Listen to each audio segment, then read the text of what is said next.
He's just a farmer's son. He doesn't belong at Wellington Academy." The principal's condescending words still echoed through the hallowed halls when, just hours later, 3 military helicopters thundered overhead.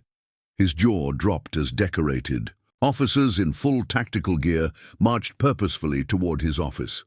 "We're here about Ethan Caldwell," the stern-faced general announced, "and we have some questions about your disciplinary practices." Before we jump back in, tell us where you're tuning in from. And if this story touches you, make sure you're subscribed, because tomorrow I've saved something extra special for you.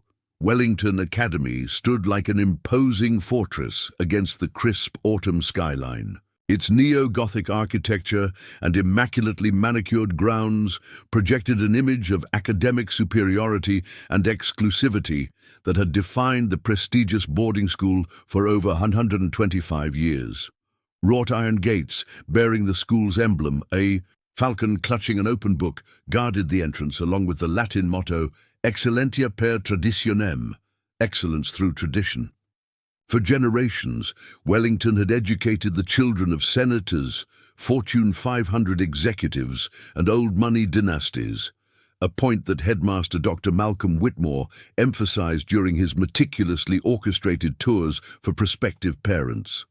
At 58, with salt and pepper hair and permanently arched eyebrows, Dr. Whitmore had overseen Wellington's ascension to elite status during his 12-year tenure. This achievement came largely from his ruthless selectivity about which families were deemed Wellington material. October sunlight filtered through the leaded glass windows of his cherry-paneled office, casting geometric patterns across walls adorned with framed photographs of Dr. Whitmore alongside famous alumni, certificates from prestigious educational associations, and an oil painting of the school's founder, Bartholomew Wellington. The antique grandfather clock in the corner ticked solemnly, marking time for his 9:30 a.m. disciplinary hearing, one he had been anticipating since the incident in the engineering laboratory the previous day. Dr. Whitmore straightened his burgundy and navy Wellington tie as his assistant, Mrs. Winters, knocked softly before opening the heavy oak door. "The Caldwells are here, sir," she announced, her voice carrying a hint of discomfort. "Send them in," he replied with a thin smile that never reached his eyes, adding, "and perhaps have maintenance on standby. I suspect there might be mud or farm residue." Thomas Caldwell entered first, his broad shoulders and weather-worn hands making the ornate office feel suddenly smaller. Despite his obvious attempt to dress appropriately in a clean button-down shirt and pressed khakis, Dr. Whitmore immediately noted the man's sun-weathered face, calloused hands, and the slight unease with which he carried himself in such formal surroundings. Behind him came his son, Ethan Caldwell, a composed 17-year-old with alert green eyes and sandy brown hair cut in a practical, no-nonsense style. He wore the Wellington uniform, navy blazer with embroidered crest, grey trousers, and white Oxford shirt, though without the affected confidence many of his classmates had perfected. While his clothing matched his peers, there was something undeniably different about his bearing, a quiet self-assurance that came from somewhere beyond these privileged halls. "Good morning," Dr. Whitmore said, remaining seated as he gestured to the leather chairs across from his massive mahogany desk. "Please make yourselves comfortable." Thomas Caldwell sat with the careful movements of someone unused to such luxurious furnishings. "Thank you for seeing us, Dr. Whitmore. We appreciate the opportunity to discuss what happened yesterday." "Ah, yes," the headmaster interrupted, reaching for a folder with Ethan's name on it. "Let's get right to it, shall we? My schedule is quite full today." He made a show of flipping through the pages, though he had already reviewed the incident report thoroughly and made his decision hours ago. Ethan sat quietly beside his father, his expression composed but watchful, as the headmaster began his assessment. "Mr. Caldwell," Dr. Whitmore said, directing his words to Ethan while occasionally glancing at Thomas. Yesterday's incident in the robotics laboratory was a serious violation of Wellington's code of conduct. Unauthorized access to advanced equipment and modification of school property are strictly prohibited, as clearly stated in the handbook that all students and parents sign upon admission. Thomas Caldwell leaned forward slightly. "Sir, if I may, my son was helping another student who was struggling with the robotics competition project. From what Ethan told me, and what several classmates have confirmed, he was simply fixing a critical design flaw in the team's prototype." Dr. Whitmore's eyes narrowed. "Mr. Caldwell, at Wellington Academy, we have proper channels for academic assistance. If your son observed a fellow student having difficulties, he should have directed them to our engineering faculty or the STEM Resource Center rather than taking matters into his own hands." "There wasn't time," Ethan spoke up, his voice steady, despite the tension in the room. "The regional competition is tomorrow, and the team was in a panic because their drone couldn't maintain stability. Professor Hayworth had already left for a conference, and the substitute didn't understand the advanced propulsion systems." "Ah, yes, the robotics team," Dr. Whitmore said, his tone shifting subtly. "Led by Alexander Montgomery, son of Senator Montgomery, one of our most distinguished alumni and board members. I've spoken with Alexander as well, and he claims he merely observed while your son dismantled and modified expensive school equipment without authorization." Thomas Caldwell's weathered face reddened slightly. "With all due respect, sir, that's not the complete truth. Several students have confirmed that Alexander specifically asked Ethan for help because of his expertise with drone systems. Ethan didn't act unilaterally. Preparing and narrating this story took us a lot of time, so if you are enjoying it, subscribe to our channel. It means a lot to us. Now back to the story.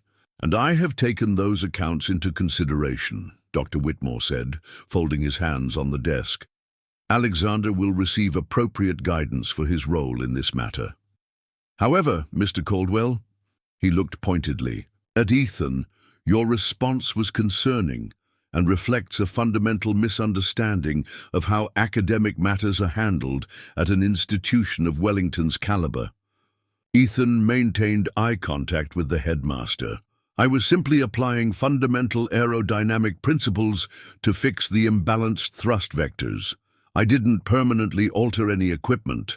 I just recalibrated the control systems and adjusted the propeller pitch to achieve stability. According to Alexander, you suggested that the team's original design was, and I quote, fundamentally flawed from first principles." Dr. Whitmore countered. "I said the current configuration violated basic physics," Ethan clarified. "The way they had set up the counterbalance created an inevitable oscillation that would cause the drone to crash during the precision maneuvers portion of the competition." Dr. Whitmore leaned back in his leather chair. "Regardless, this incident raises larger concerns about your fit within the Wellington community. Your academic performance, while notable, doesn't fully compensate for this sort of independent approach to institutional protocols." The grandfather clock ticked loudly in the moment of tense silence that followed. Thomas Caldwell's hands gripped the armrests of his chair, knuckles whitening slightly. "What exactly are you suggesting, Dr. Whitmore?" he asked quietly. The headmaster's tone became one of practiced regret. "I believe a 3-day suspension is warranted, during which time the disciplinary committee and I will evaluate whether Ethan's continued enrollment at Wellington is in everyone's best interest." "A suspension?" Thomas's voice rose slightly. "For helping another student fix a robotics project? What about Alexander Montgomery?" "As I mentioned, Alexander will receive appropriate guidance," Dr. Whitmore replied smoothly. "A mandatory study session to improve his understanding of engineering principles." "A study session versus a potential expulsion, Thomas said. Disbelief, evident in his tone. That hardly seems equitable. Equity, Mr. Caldwell, must take into account the totality of circumstances, Dr. Whitmore replied, his condescension barely concealed. Alexander comes from a family with a long Wellington legacy. His momentary lapse in judgment must be weighed against his family's contributions to this institution and his otherwise exemplary record. Ethan, who had remained composed throughout the exchange, finally spoke. So, it's not really about what happened in the lab. It's about who my family is, or isn't. Dr. Whitmore's smile tightened. I've made my decision based on a holistic review. The suspension begins immediately. You may gather your essential belongings from your dormitory, and we'll be in touch. Regarding the committee's final determination. He stood abruptly, signaling the end of the meeting. Mrs. Winters will provide the necessary paperwork on your way out. Thomas Caldwell rose slowly, his expression a careful mask. Dr. Whitmore, my son earned his place at this school. His scholarship was based on merit, not family connections.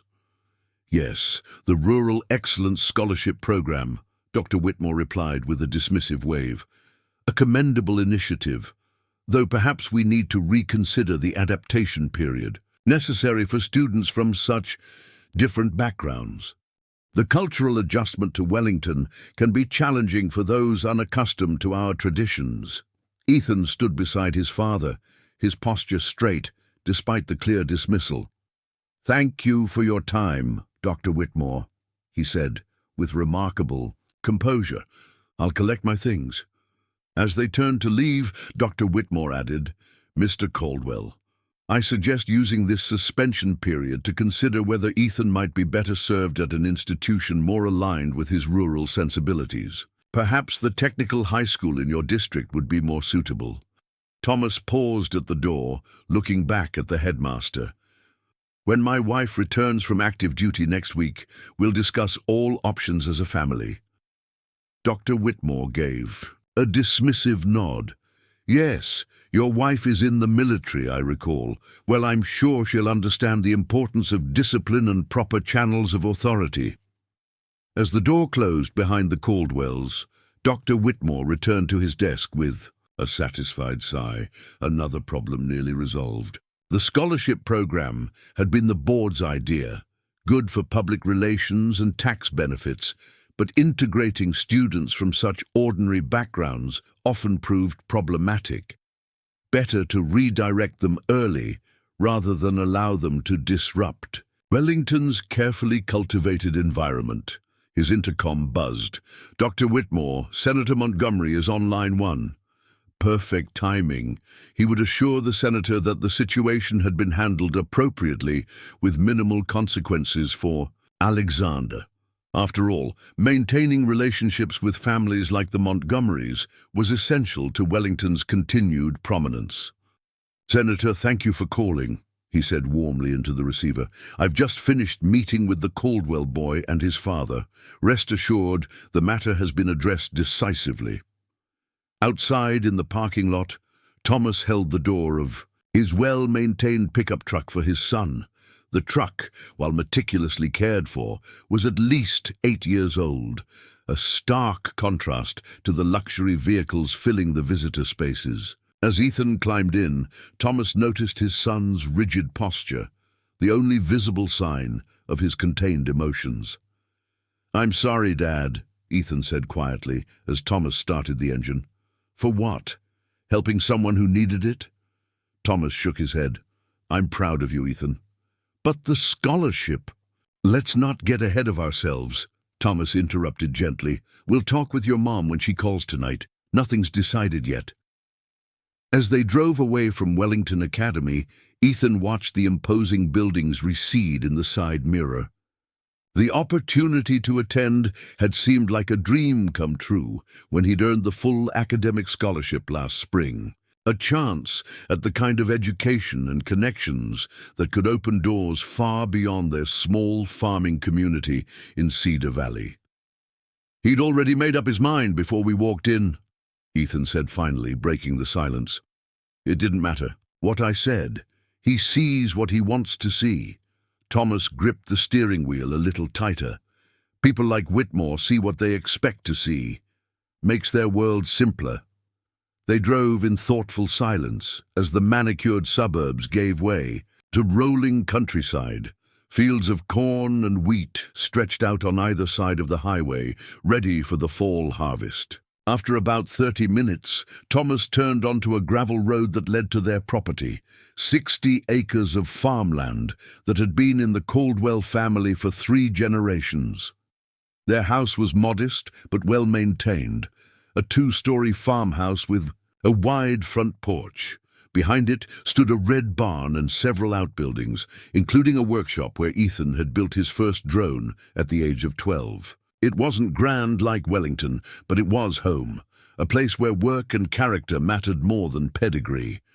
As they pulled into the driveway, Thomas noticed Ethan checking his phone. "Everything okay?" Ethan nodded. "Just a text from Miguel Ramirez. He wanted to thank me for helping with the drone yesterday and to apologize about what happened. Says a bunch of students are upset about my suspension." "That's something, at least," Thomas said as they walked toward the house. "Sounds like you made some real friends there, despite everything." Inside the house was comfortable and lived in. Family photographs lined the walls, many featuring a woman in military uniform alongside Thomas and Ethan at various ages. The refrigerator, held by magnets, were Ethan's academic achievements and a recent letter with Army insignia at the top. "Your mum's going to call around 7 tonight," Thomas said, checking his watch. "That gives us a few hours to figure out how we want to approach this." Ethan set his backpack down. "What if they kick me out, Dad? All the work to get that scholarship. All Mom's pride when I got accepted. For nothing." Thomas placed a hand on his son's shoulder. "Listen to me, Ethan. Your worth isn't determined by whether some stuck-up headmaster thinks you belong in his school. Whatever happens with Wellington, we'll figure it out together." Ethan nodded, though his expression remained troubled. "I should go unpack." As Ethan headed upstairs, Thomas moved to the kitchen window, looking out over their land. The fall harvest was in full swing, fields ready for gathering. He thought about his wife, Lieutenant Colonel Sophia Caldwell, currently stationed overseas in a strategic intelligence role.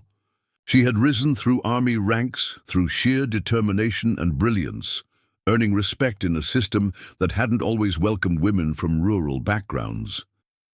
Sophia would know how to handle this situation.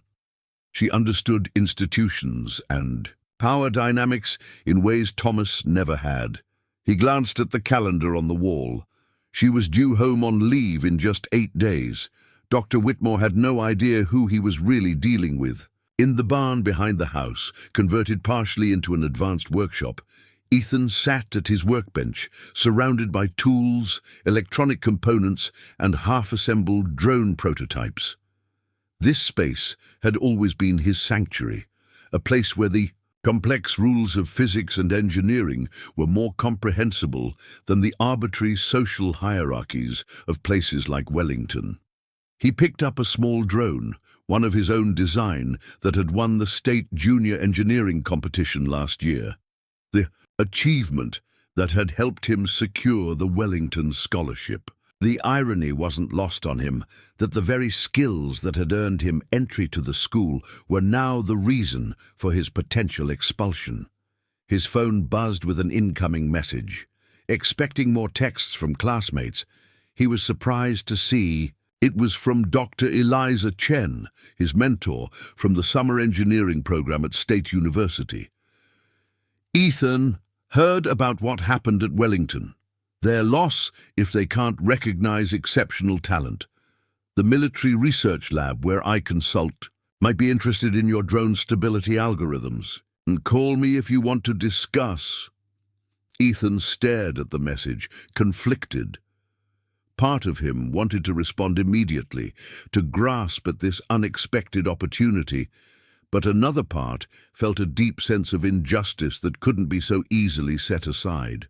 Wellington had accepted him based on merit, had promised him an education that could launch him toward his dreams, and now they were ready to discard him because he didn't fit their preconceived notions of who belonged.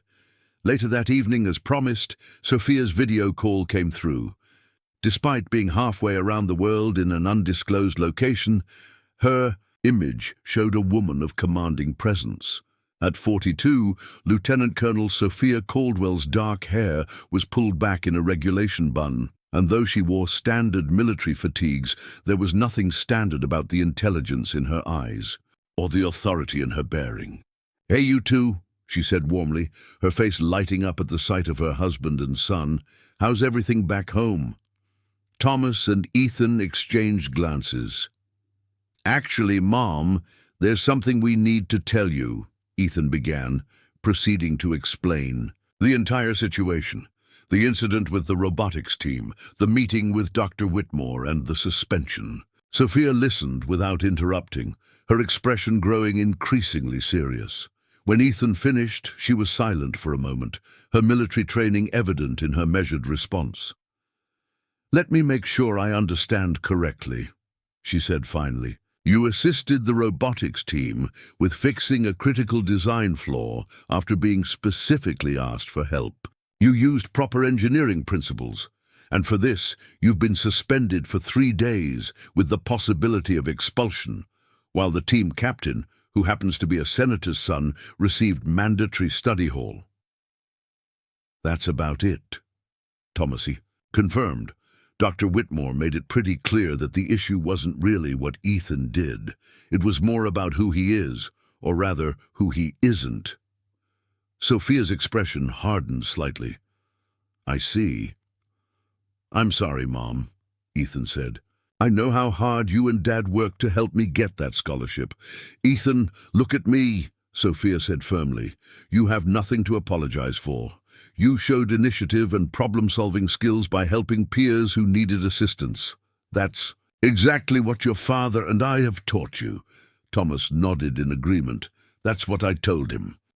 "As for Dr. Whitmore," Sophia continued, her tone shifting subtly, "it sounds like he needs a refresher course in leadership, ethical decision-making, and the consequences of discrimination." There was something in her voice that made both Thomas and Ethan straightened slightly. "What are you thinking?"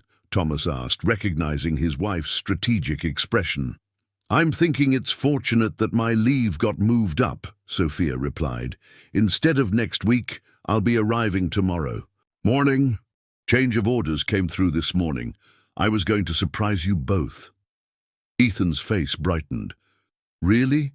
You're coming home early?" Sophia nodded. "And I think my first stop will be Wellington Academy.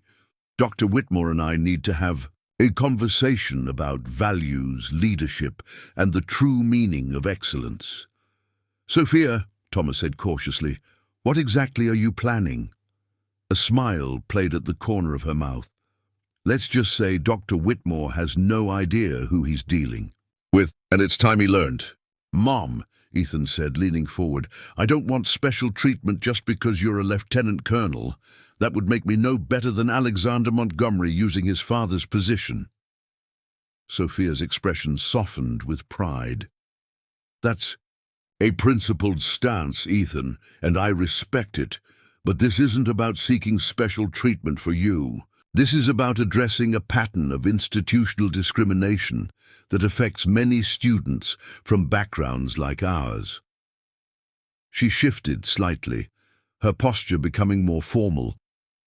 "What I'm planning isn't just about your case. Your situation has brought to light issues that align with a military education equity initiative I've been developing with my team. This initiative addresses how children of military personnel and rural families are treated in elite educational institutions." "Indeed. So you're saying my suspension might actually help other students?" Ethan asked, his engineer's mind quickly grasping the strategic implications. "Exactly," Sophia nodded. "Sometimes it takes a specific case to illuminate systemic problems. Your situation provides a perfect example of the biases we're working to address. Thomas looked at his wife with a mixture of admiration and concern. You're turning this into a test case for your initiative. The timing is serendipitous, Sophia acknowledged. Several key officers involved in the initiative are currently stateside for a conference. When I explained your situation, they agreed. It merited immediate attention as part of our ongoing assessment of educational equity for military families.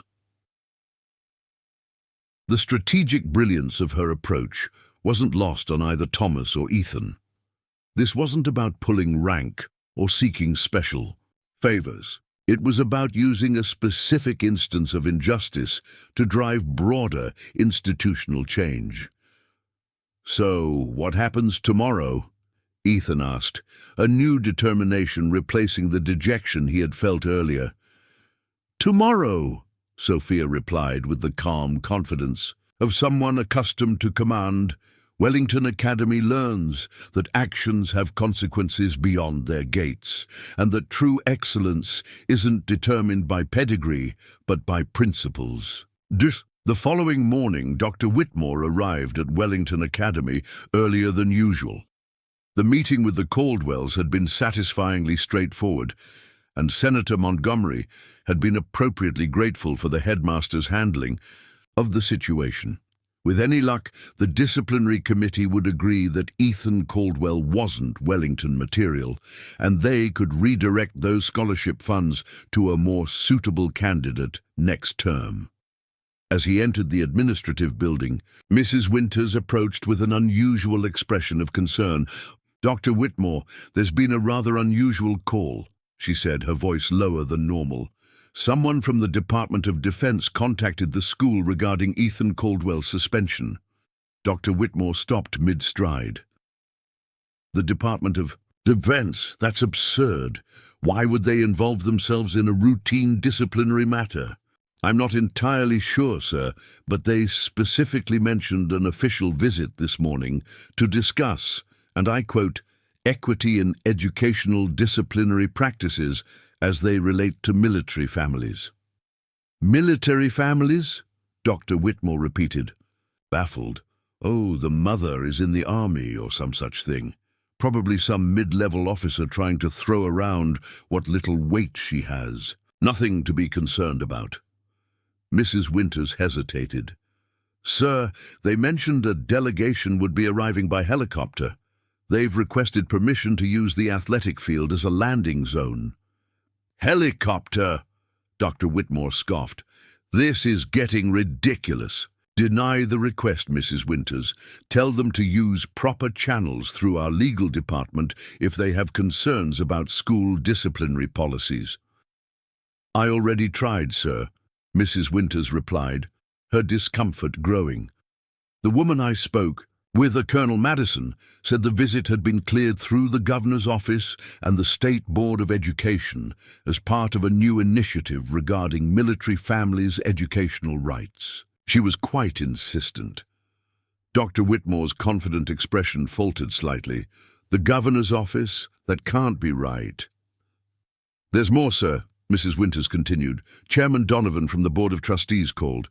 Apparently, he received a call from someone at the Pentagon regarding today's visit. He's expecting your call immediately. Now, Dr. Whitmore felt the first stirrings of genuine concern. The board chairman wouldn't be involved unless something significant was happening. Very well, I'll call him right away. And Mrs. Winters, find out everything you can about Ethan Caldwell's mother, her exact rank, position, whatever you can discover. In his office, Dr. Whitmore dialed Chairman Donovan with fingers that weren't quite steady. Malcolm, the chairman's voice was unusually formal, would you care to explain why I received a call from the Special Assistant to the Secretary of Defense regarding Wellington Academy this morning?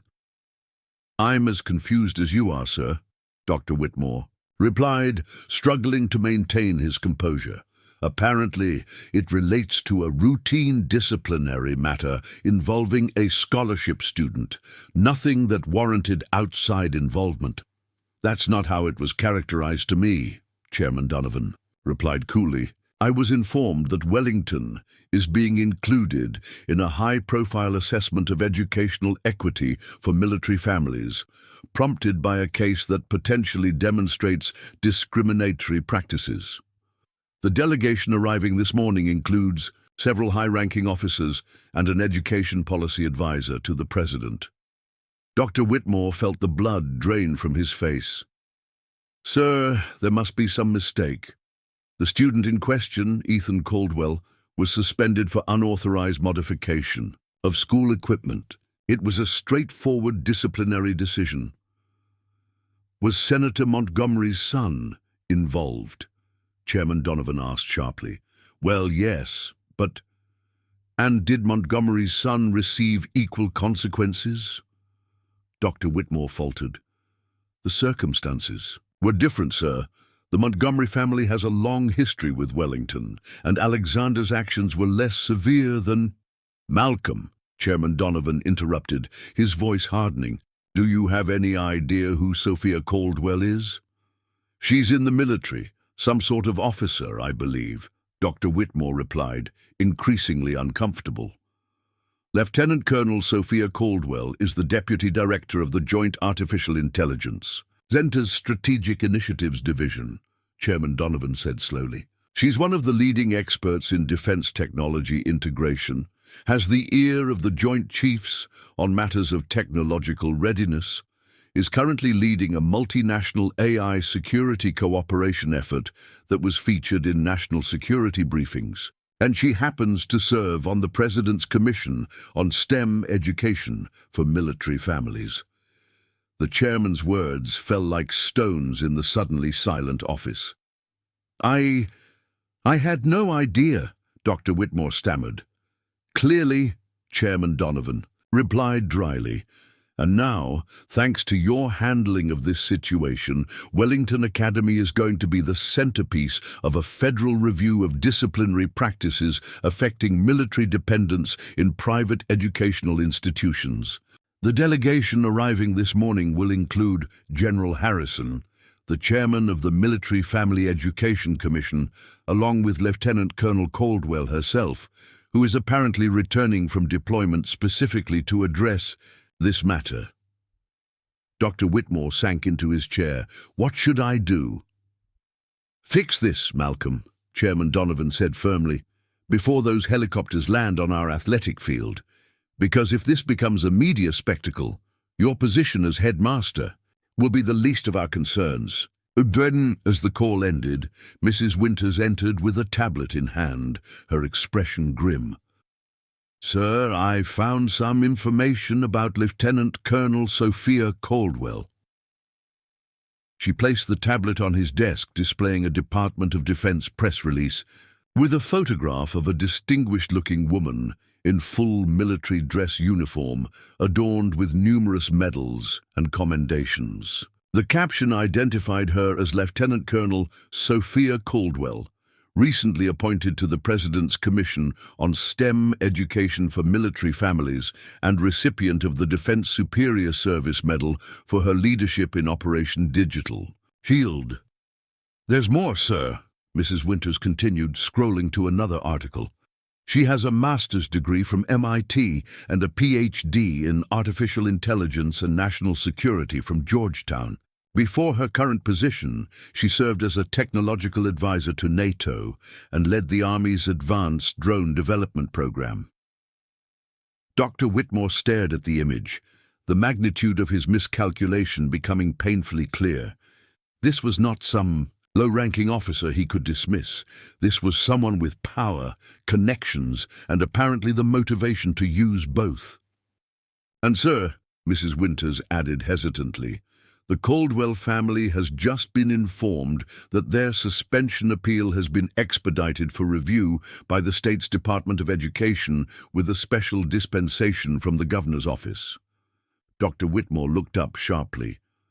"That's impossible. Those appeals take months to process." "Not in this case, apparently," Mrs. Winters replied. "The email came directly from the Education Commissioner's office. For several long moments, Dr. Whitmore sat in stunned silence, the grandfather. Clocks ticking, suddenly deafening in the quiet office. The carefully constructed world over which he had presided was suddenly tilting on its axis, all because he had dismissed a farmer's son without considering who his mother might be. "Get Thomas Caldwell on the phone," he finally said, his voice not entirely steady, "and clear my schedule for the afternoon. I need to speak with Senator Montgomery as well." As Mrs. Winters left to make the calls, Dr. Whitmore stared at Lieutenant Colonel Caldwell's image on the tablet. "You're just a farmer's wife," he had thought dismissively. He could not have been more catastrophically wrong. The wheels were already in motion, and in less than 3 hours, military helicopters would land at Wellington Academy. Dr. Whitmore had less than a morning to prevent what could become the most spectacular downfall in the school's distinguished history and his own career. Thomas Caldwell's pickup truck rumbled along the winding country road leading back to their farm. The morning sun bathed the autumn landscape in golden light, but neither he nor Ethan could appreciate the beauty surrounding them. The weight of what had just happened at Wellington Academy hung heavy in the air between them.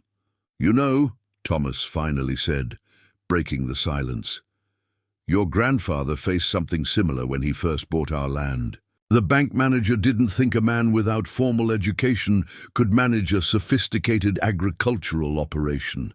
6 months later, our farm had the highest yield in the county." Ethan glanced at his father.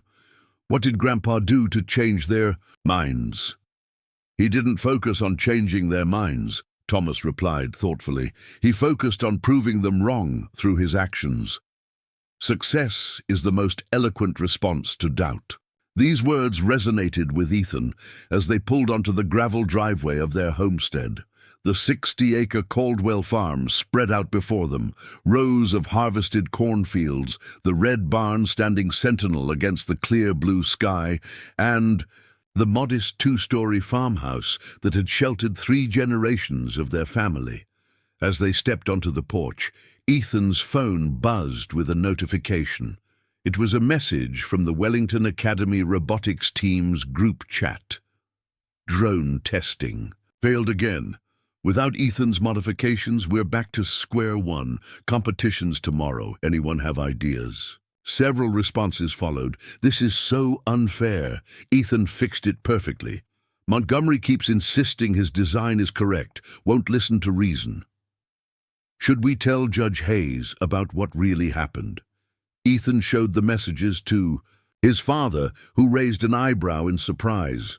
"Looks like your classmates have more integrity than their headmaster," Thomas observed. "What are you going to do?" Ethan stared at his phone, conflicted.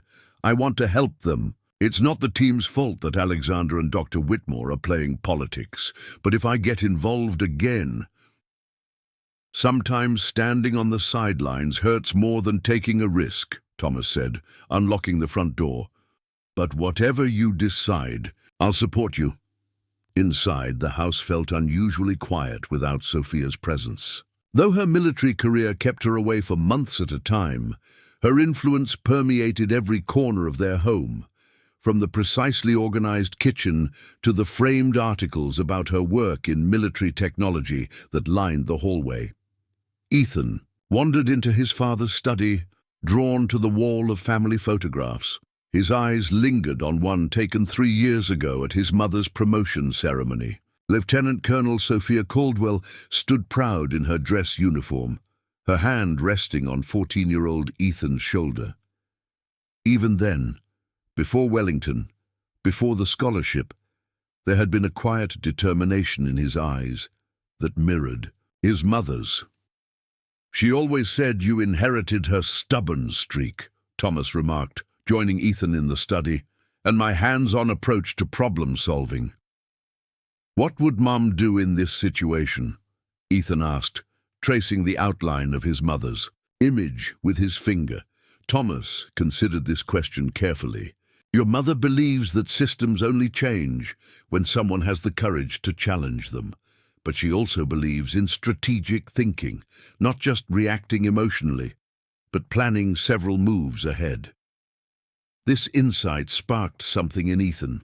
He'd been thinking about his situation as an individual injustice, but perhaps there was a larger opportunity here, a chance to address the systemic inequities at Wellington that affected other scholarship students and military kids. "Dad," he said, a new determination entering his voice, "I need to use the workshop. There's something I need to build." Thomas recognized the look in his son's eyes, the same focused expression that appeared whenever Ethan was formulating a complex engineering solution. "The workshop's all yours," he replied. "I'll be here if you need me."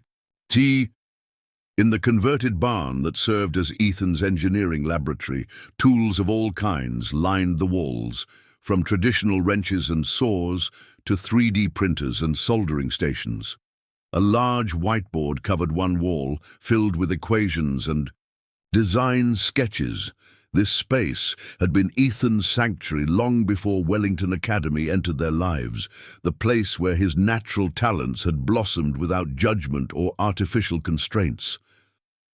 For the next several hours, Ethan worked, with intense concentration, refining the drone stabilization system he had developed the previous day. But instead of simply recreating what he had done, he was documenting every step of his process, creating detailed schematics and explanatory notes that could be followed by someone with basic engineering knowledge. By late afternoon, he had produced not only a working prototype, but also a comprehensive instructional guide. He photographed the completed work and sent the images along with the documentation to Miguel Ramirez, one of the few Wellington students who had consistently treated him as an equal regardless of his background. The accompanying message was simple. This isn't just about winning a competition. It's about standing up for what's right. Use it if you think it will help. Meanwhile, across town at Wellington Academy, Dr. Malcolm Whitmore was experiencing the most stressful afternoon of his professional career. The carefully constructed facade of confidence he had maintained for 12 years was crumbling as reports continued to flow in about the impending visit from Lieutenant Colonel Caldwell and her military delegation. Mrs. Winters entered his office for what felt like the 20th time that day, each visit bringing more concerning news. "So we've received confirmation that 3 military helicopters have been cleared for landing on our athletic field at 9 a.m. tomorrow. The Governor's office has authorized it as part of the Military Family Education Initiative assessment." Dr. Whitmore's hand trembled slightly as he reached for his water glass. "This is completely unprecedented. Surely there are protocols, proper channels." "There's more," Mrs. Winters continued, her usual composure noticeably strained. "Several news outlets have received press releases about the initiative. They're sending reporters to cover the military's visit." "Press?" Dr. Whitmore nearly choked. "Who authorized press on campus?" "The State Education Commissioner's office, sir. They're framing it as a positive story about educational equity for military families." The headmaster collapsed back into his chair, the magnitude of the situation finally sinking in. "And have you reached Thomas Caldwell?" "Yes, sir. He said he would relay your request for a meeting to Ethan, but that any discussions would need to include Lieutenant Colonel Caldwell, who is arriving tonight." Just then, the phone on his desk rang. Dr. Whitmore answered it with visible reluctance. "Malcolm, it's Harrison," came the voice of Board Chairman Donovan. "Senator Montgomery is requesting an emergency meeting with the both of us this evening. It seems his son Alexander has made some revelations about yesterday's incident that differ significantly from his initial account." Dr. Whitmore closed his eyes in despair. What kind of revelations? Apparently, Alexander has admitted that he specifically sought out Ethan Caldwell's help because of his expertise with drone systems. He also acknowledged that Ethan's modifications were essential for the team's success and that he misrepresented the situation out of fear of appearing incompetent. "Why would he suddenly come clean?" Dr. Whitmore asked, though he suspected He already knew the answer. It seems several members of the robotics team confronted him with their intention to withdraw from tomorrow's competition unless the truth was acknowledged. They're quite adamant that Ethan's suspension was unjustified. The chairman's voice hardened. Malcolm, this situation has spiraled far beyond a simple disciplinary matter. We have a military delegation arriving tomorrow, media coverage arranged by the governor's office, and now evidence that your decision was based on false information. The board expects you to find a solution that minimizes damage to Wellington's reputation immediately. As the call ended, Dr. Whitmore stared blankly at the oil painting of Bartholomew Wellington that hung behind his desk. The school's founder had established Wellington Academy with the mission of developing young leaders of character and intellect. Somewhere along the way, Dr. Whitmore realized he had allowed character to become secondary to connections, intellect to become less important than influence. The truth was an uncomfortable weight pressing down on him. He had misjudged Ethan Caldwell from the moment the boy arrived at Wellington, seeing only a farmer's son rather than a brilliant young mind deserving of respect. Back at the Caldwell farm, as evening approached, Thomas was preparing dinner when the sound of tires on gravel caught his attention. He looked out the kitchen window, expecting to see Dr. Whitmore, or perhaps a representative from Wellington. Instead, a sleek black SUV with government plates pulled up to the house. The driver's door opened, and a woman in military uniform emerged. Even at a distance, her commanding presence was unmistakable. "Sophia," Thomas whispered, dropping the dish towel and rushing toward the door. Lieutenant Colonel Sophia Caldwell stood on her family's porch, her military bearing momentarily giving way to a broad smile as her husband appeared in the doorway. Despite 30 hours of travel from her deployment location, she looked alert and focused, her dark hair pulled back in a regulation bun, her uniform impeccable. "You're really here," Thomas said, embracing her tightly. "When you said you were coming home early, I half expected something would change." "Nothing was going to keep me away once I heard what happened," Sophia replied, returning his embrace before pulling back to look at him. "Where's Ethan?" "In his workshop. He's been there all afternoon, working on something related to the robotics project." Sophia nodded approvingly. "That's my son, facing challenges head-on rather than backing down." As Thomas picked up her duffel bag, he noticed a second vehicle pulling up behind the SUV, a government car with 2 uniformed officers inside. "Part of your delegation?" he asked, raising an eyebrow. "Colonel Madison and Major Roberts," Sophia confirmed. "They're key members of the Military Family Education Commission. We have some preparations to make for tomorrow, but first, I need to see our son." In the workshop, Ethan was so absorbed in his work that he didn't hear the approaching footsteps. He was adding final touches to a presentation document that explained both the technical aspects of his drone modifications and the educational principles involved. "You always did lose track of time when you were solving a problem," came a familiar voice from the doorway. Ethan's head snapped up, his eyes widening in disbelief. "Mom?" In 3 quick strides, he crossed the workshop and was enveloped in his mother's embrace.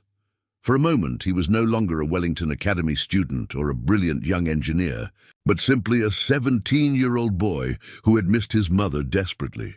"I didn't think you'd be home until tomorrow," he said, his voice muffled against her shoulder. "Some things couldn't wait," Sophia replied, stepping back to look at him properly. "I'm sorry about what happened at Wellington, Ethan, but I'm incredibly proud of how you've handled it."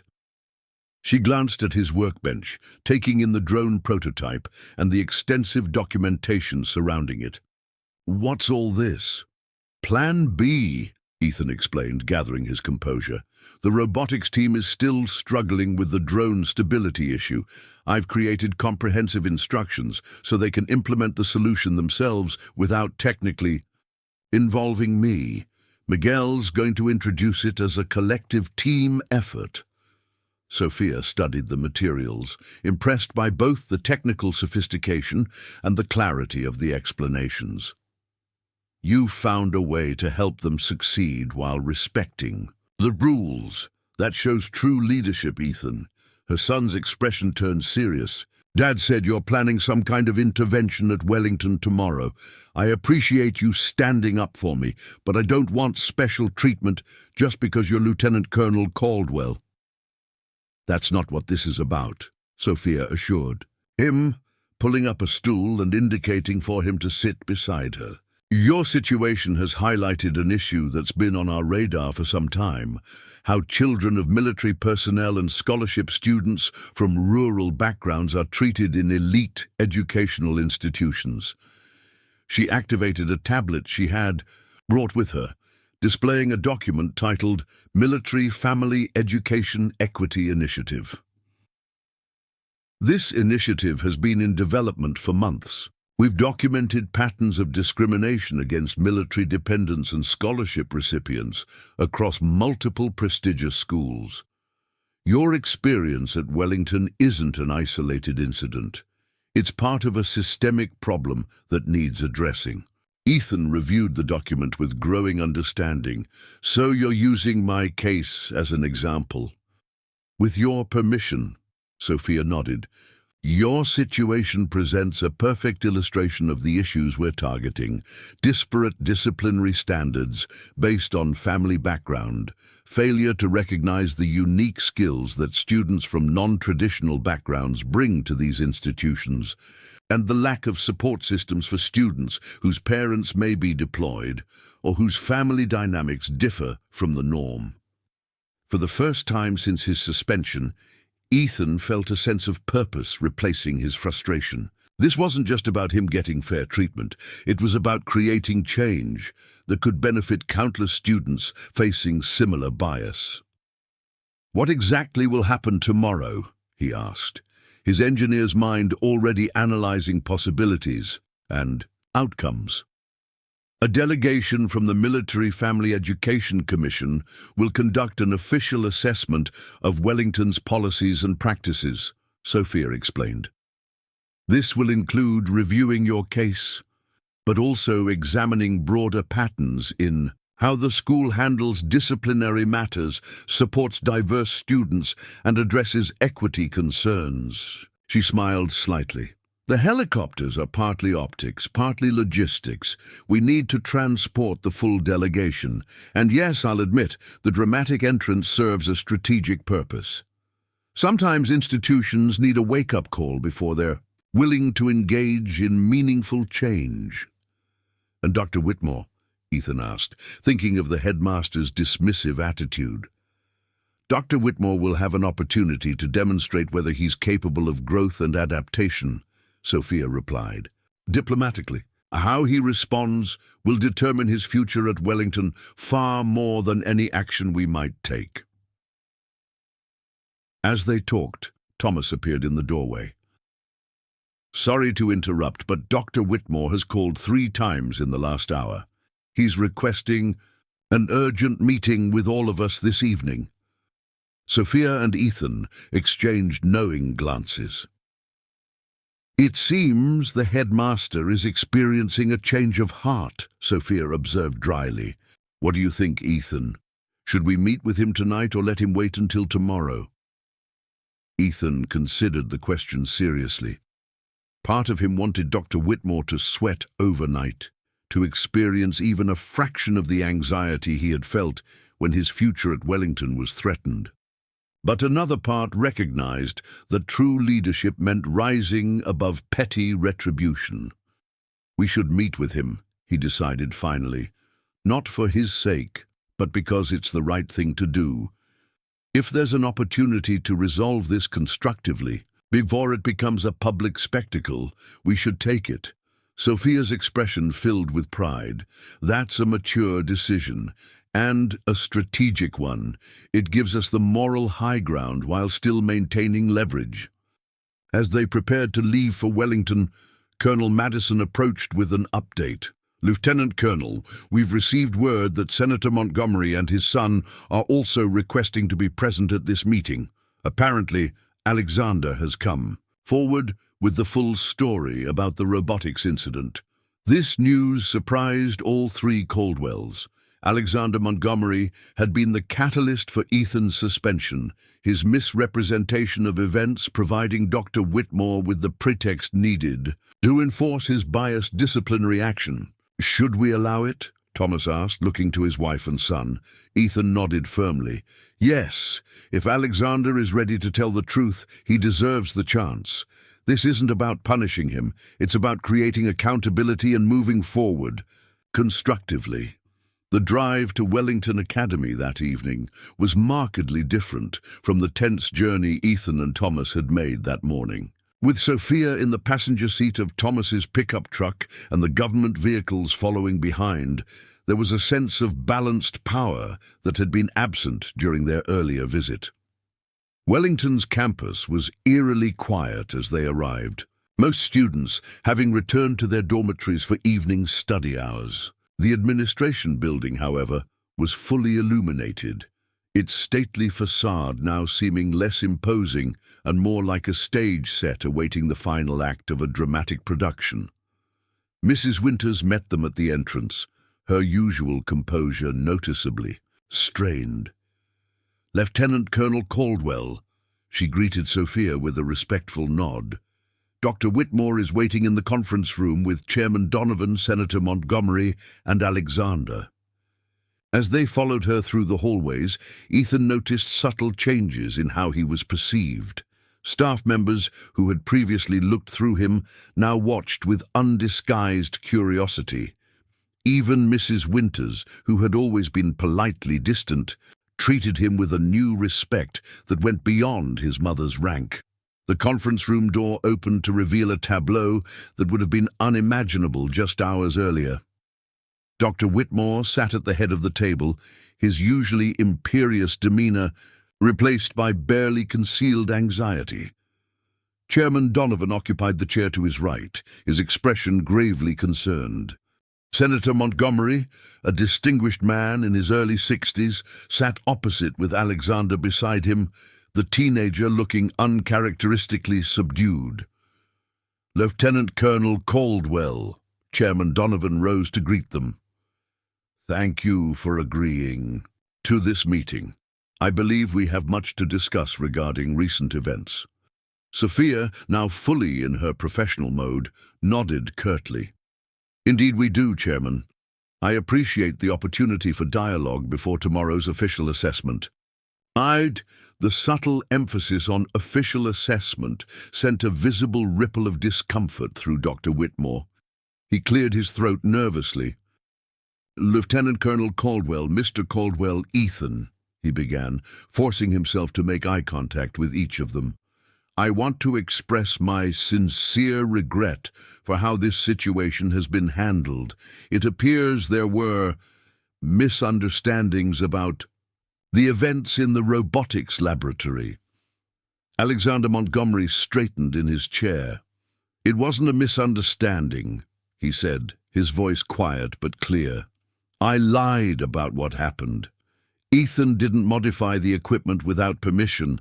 I specifically asked for his help because our design wasn't working. When my father heard I was having trouble with the project, I panicked and made it sound like Ethan had interfered rather than helped."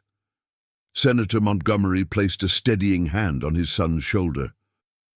"Alexander came to me with the full story this afternoon, after several team members threatened to withdraw from tomorrow's competition in protest of Ethan's suspension. As difficult as this is, I believe in accountability, including for my son." The senator turned to face the Caldwells directly. "Lieutenant Colonel, Mr. Caldwell Ethan, I offer my sincere apologies for my son's role in this situation. His actions were wrong, and he understands there will be consequences."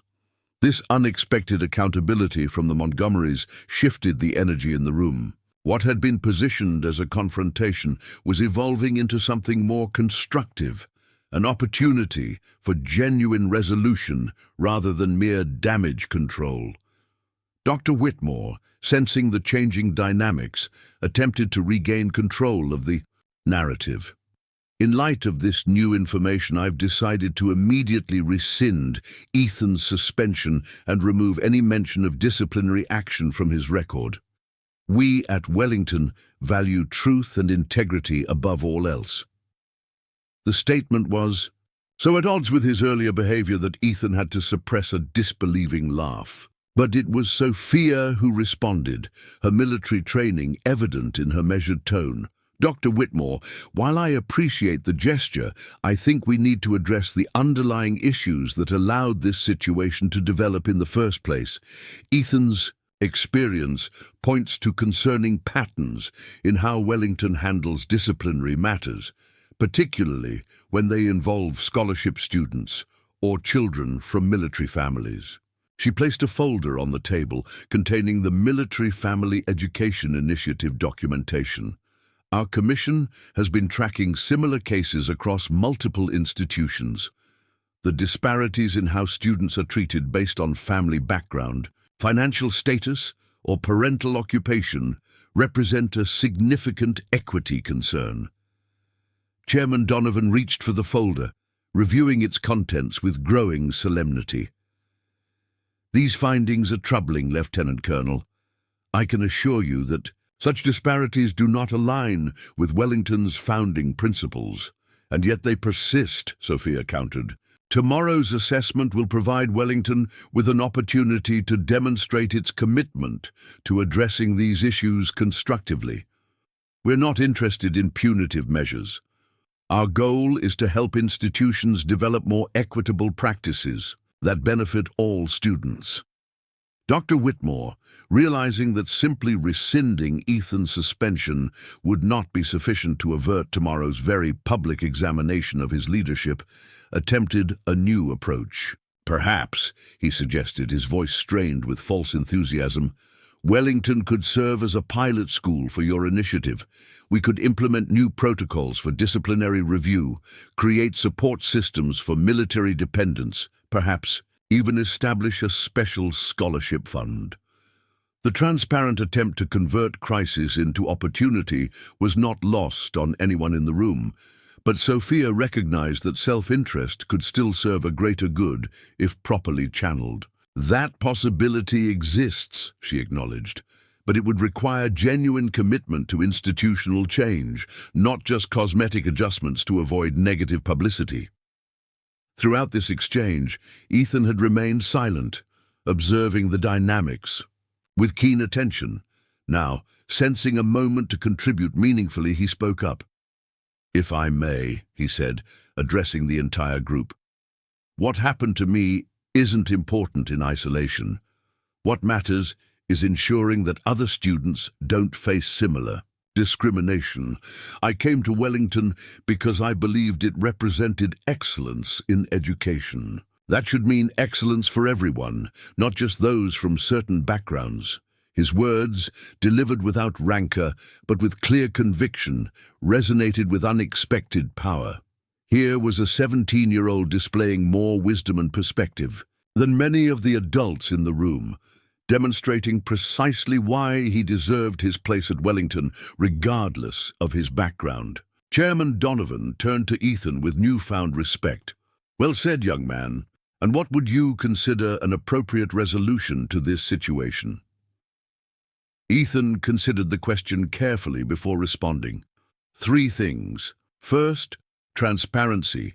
Wellington should publicly acknowledge the biases that have influenced disciplinary decisions and commit to addressing them. Second, structural change. Create systems that ensure all students are treated equitably, regardless of their family background. Third, accountability. Not punishment for Dr. Whitmore or Alexander, but a genuine commitment to growth and learning. And from this experience, the room fell silent as the wisdom of Ethan's proposal sank in. It was neither vindictive nor naive, but a thoughtful blueprint for meaningful change. Senator Montgomery was the first to respond. I support these suggestions wholeheartedly, and I'd like to add that my son will face appropriate consequences for his actions, not punitive measures, but opportunities to demonstrate growth through community service and ethical leadership training. Alexander nodded in agreement, meeting Ethan's eyes for the first time with genuine remorse. "I'm sorry, Ethan. I was wrong and I'm ready to make amends however I can." Chairman Donovan turned to Dr. Whitmore. "Malcolm, I believe the board would view these proposals favorably. What's your position?" Trapped between his instinct for self-preservation and the undeniable wisdom of Ethan's approach, Dr. Whitmore hesitated. In that moment of indecision, his true character was revealed more clearly than any words could express. He began, then stopped, visibly struggling with the choice before him. The room waited, the silence stretching uncomfortably as the headmaster confronted the crossroads of his professional life. Would he choose growth and change, however difficult, or cling to the familiar patterns that had brought him to this precarious position? The answer would determine not just his own future, but the trajectory of Wellington Academy and the hundreds of students whose lives were shaped by its culture and values. Dr. Whitmore stared at the assembled group in the conference room, the weight of his choice pressing down on him like a physical force. In this moment of truth, something unexpected happened. A memory surfaced from his own past. "When I was your age," he said slowly, addressing Ethan directly, "I was also a scholarship student." The revelation created a ripple of surprise through the room.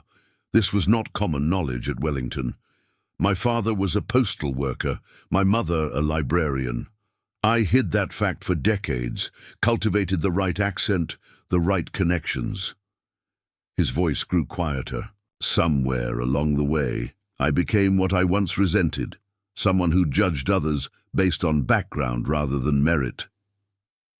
He straightened his shoulders, making a visible effort to reclaim his dignity.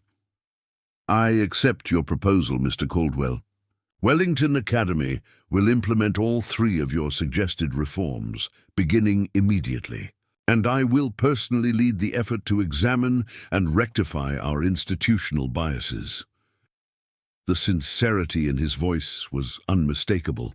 This wasn't merely a strategic retreat, but a genuine moment of self-reflection. Chairman Donovan nodded approvingly. "I believe the board will fully support these changes.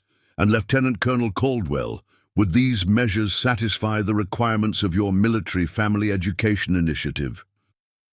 Sophia considered this thoughtfully.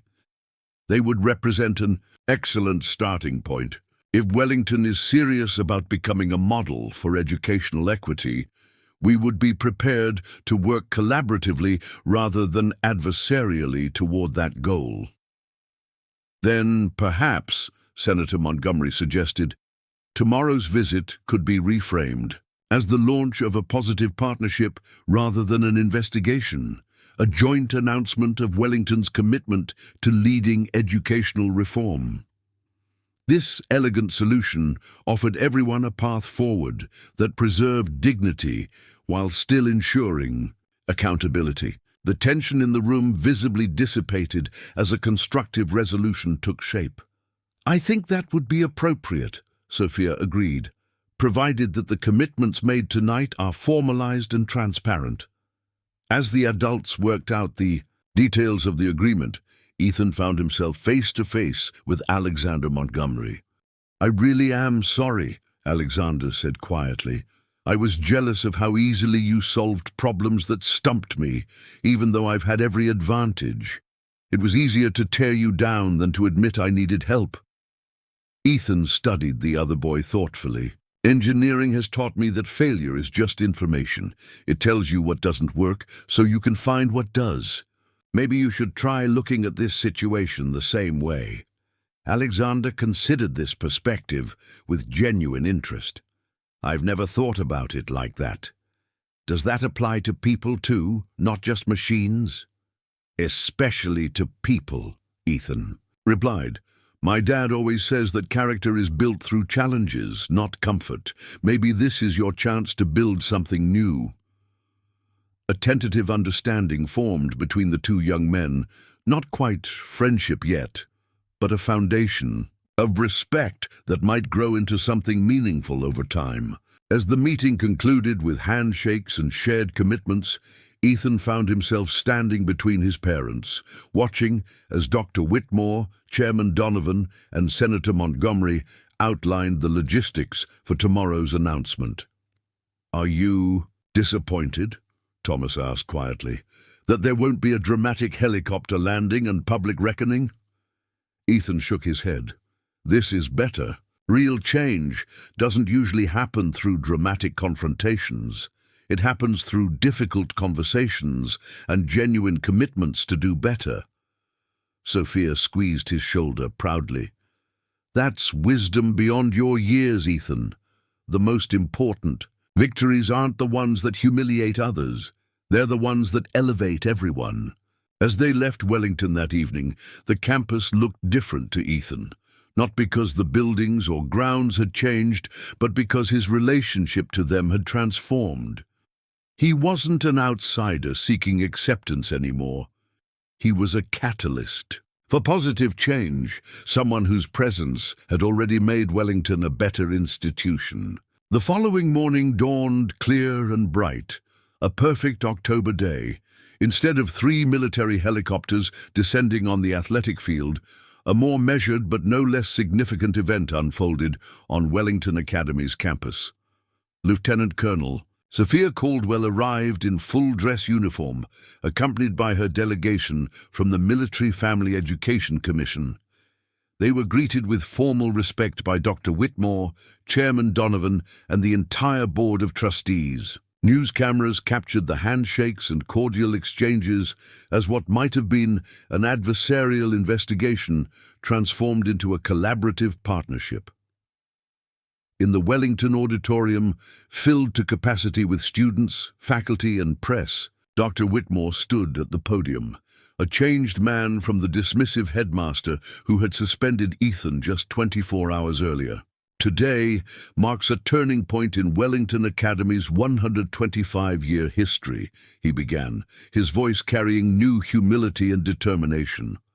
"Like many institutions with long traditions, we have sometimes confused excellence with exclusivity, merit with privilege. The events of the past 2 days have revealed biases within our systems that do not reflect the values we aspire to uphold." He gestured toward Ethan, who sat between his parents in the front row. "Thanks to the courage and integrity of one of our most promising students, Ethan Caldwell, we have been given an opportunity to examine these biases and commit to meaningful change." The headmaster outlined the 3 initiatives inspired by Ethan's proposal: transparency in disciplinary processes, structural reforms to ensure equitable treatment of all students, regardless of background, and ongoing accountability measures to track progress toward these goals. "We are honored today to announce Wellington's partnership with the Military Family Education Initiative," Dr. Whitmore continued, inviting Lieutenant Colonel Caldwell to join him at the podium. "This groundbreaking program will establish Wellington as a pilot school for best practices in supporting military dependents and scholarship recipients from diverse backgrounds." Sophia stepped forward, her military bearing commanding immediate respect. The challenges faced by children of military personnel and students from rural communities are often invisible in elite educational settings. Wellington Academy's willingness to address these challenges head-on demonstrates true leadership. As the formal speeches concluded, something unexpected happened. Alexander Montgomery approached the podium, having requested a moment to speak. "I need to publicly acknowledge my role in recent events," he said, his voice initially nervous but growing stronger.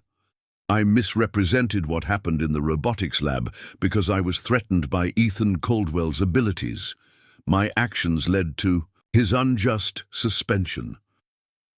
A murmur ran through the assembled students. This level of public accountability from the son of a powerful senator was unprecedented.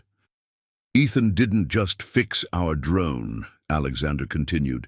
He showed all of us what real expertise and integrity look like. And thanks to the documentation he created even while suspended, our team will be competing in today's regional competition with a properly functioning prototype. He turned to look directly at Ethan. That kind of character deserves recognition, not punishment. I'm sorry, and I'm committed to learning from this experience. The spontaneous applause that followed wasn't just for Alexander's courage in admitting his mistake. It was an acknowledgement that something fundamental was shifting at Wellington, a recognition that true excellence came in many forms and from unexpected places. As the formal event transitioned to a reception, Ethan found himself surrounded by classmates who had previously kept their distance. Miguel Ramirez approached with several members of the robotics team. The modifications worked perfectly, Miguel reported, showing Ethan photos of the completed drone. We've been testing all morning. We actually have a shot at winning now. That's great, Ethan replied sincerely. I'm glad you guys won't miss your opportunity because of what happened. Actually, another team member said hesitantly, we were wondering if you'd come to the competition with us, not to compete. We know you're still technically suspended today, but to support the team. It was your solution that made it possible. This simple invitation represented everything Ethan had hoped for when he first earned his scholarship to Wellington, not special treatment or recognition, but genuine inclusion based on his contributions and character. Before he could respond, Dr. Whitmore approached their group. The headmaster's usual imposing presence had softened, though his dignity remained intact. Mr. Caldwell, he addressed Ethan formally, I've just signed the official rescission of your suspension, effective immediately. There is no reason you couldn't represent Wellington at today's competition if you choose to do so.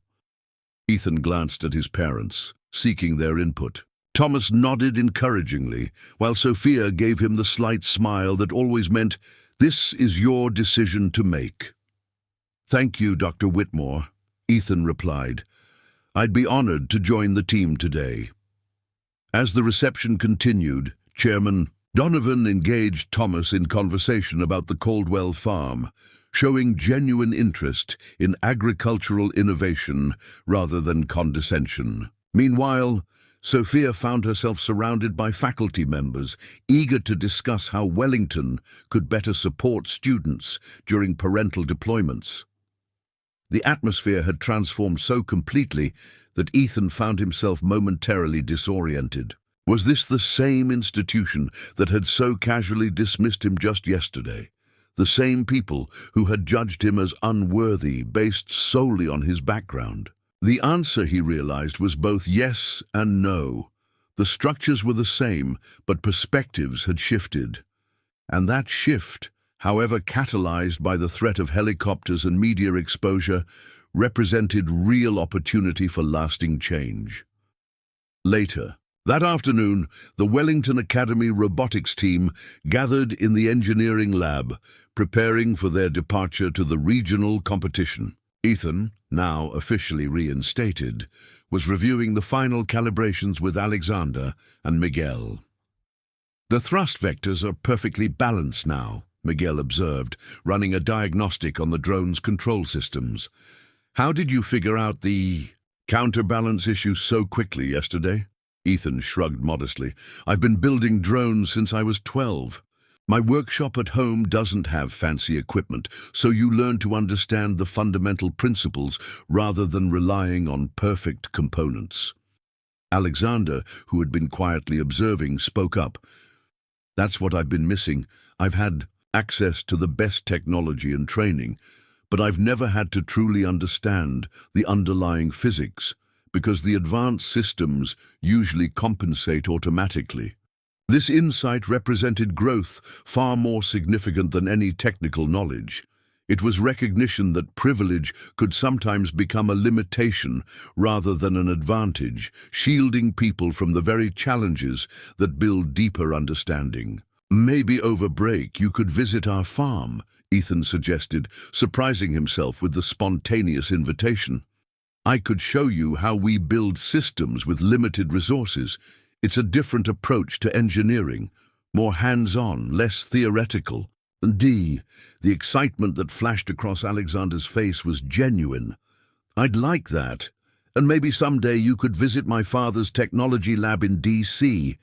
Between your practical experience and their advanced facilities, we could create something incredible." As the team loaded their equipment for the competition, Dr. Whitmore appeared in the doorway. His presence still commanded attention, but his approach had changed. He knocked before entering the lab, a simple gesture of respect that wouldn't have occurred to him before. "I wanted to wish you all good luck today," he said, addressing the entire team before turning specifically to Ethan. "Mr. Caldwell, a moment of your time before you depart." Stepping into the hallway with the headmaster, Ethan found himself curious rather than apprehensive about what Dr. Whitmore might say. "I've been reviewing your complete academic file," the headmaster began.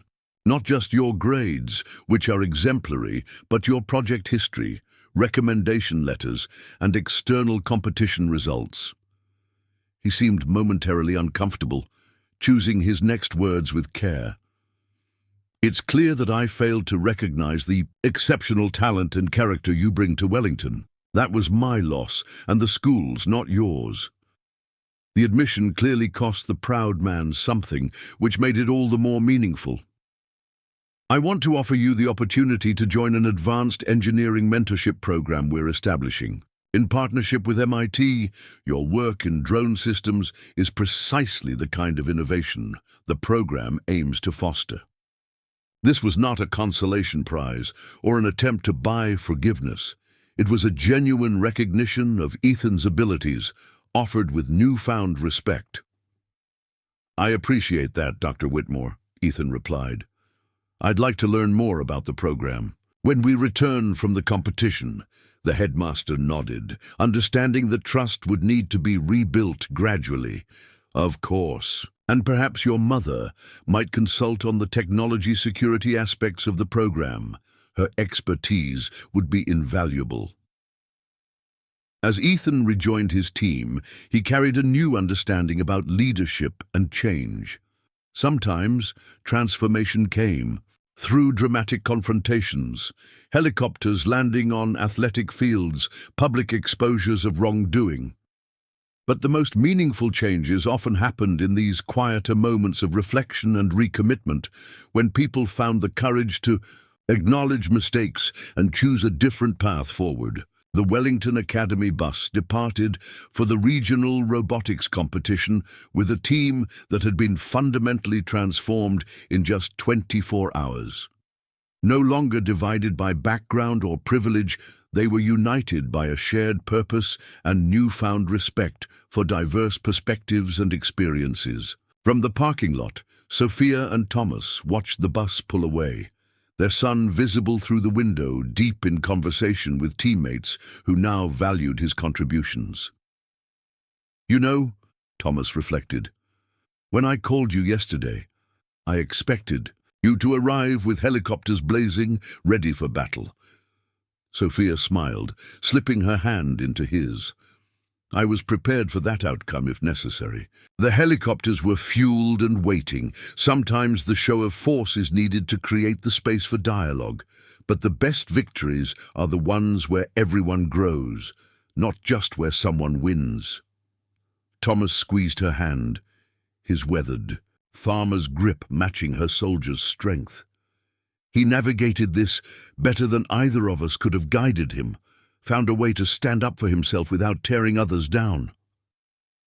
"That's always been Ethan's gift," Sophia agreed, "seeing the underlying structures in machines and in human systems, and finding ways to improve them rather than just pointing out flaws." As they walked toward their car, They passed Dr. Whitmore, standing alone near the administration building, watching the departing bus with a pensive expression. Sophia paused, making a decision. "Dr. Whitmore," she called, approaching the headmaster, "I wanted to thank you for your willingness to embrace change rather than resist it. That takes a particular kind of courage." The headmaster seemed momentarily startled by her approach, but recovered quickly. "Lieutenant Colonel Caldwell, the thanks should go in the other direction. You could have used your authority to simply force compliance, but you created an opportunity for genuine transformation instead." "Leadership isn't about forcing others to follow," Sophia replied.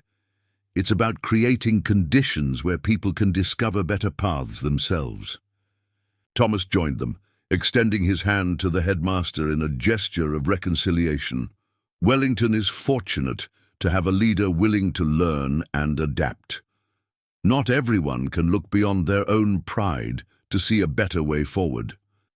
This simple acknowledgement of Dr. Whitmore's difficult choice to embrace accountability rather than defensiveness created a bridge between three very different people who had found unexpected common ground through conflict and resolution. As they parted ways, each carried a deeper understanding of how positive change occurs, not through maintaining perfect facades or asserting dominance, but through the willingness to recognize mistakes, listen to different perspectives, and commit to growth.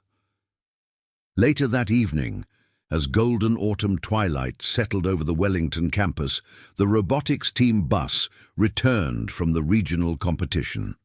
Students and faculty gathered to welcome them back, curious about the results after the dramatic events of the past 2 days. The team emerged from the bus with triumphant grins, Alexander and Ethan carrying between them a large trophy for first place in the drone navigation challenge.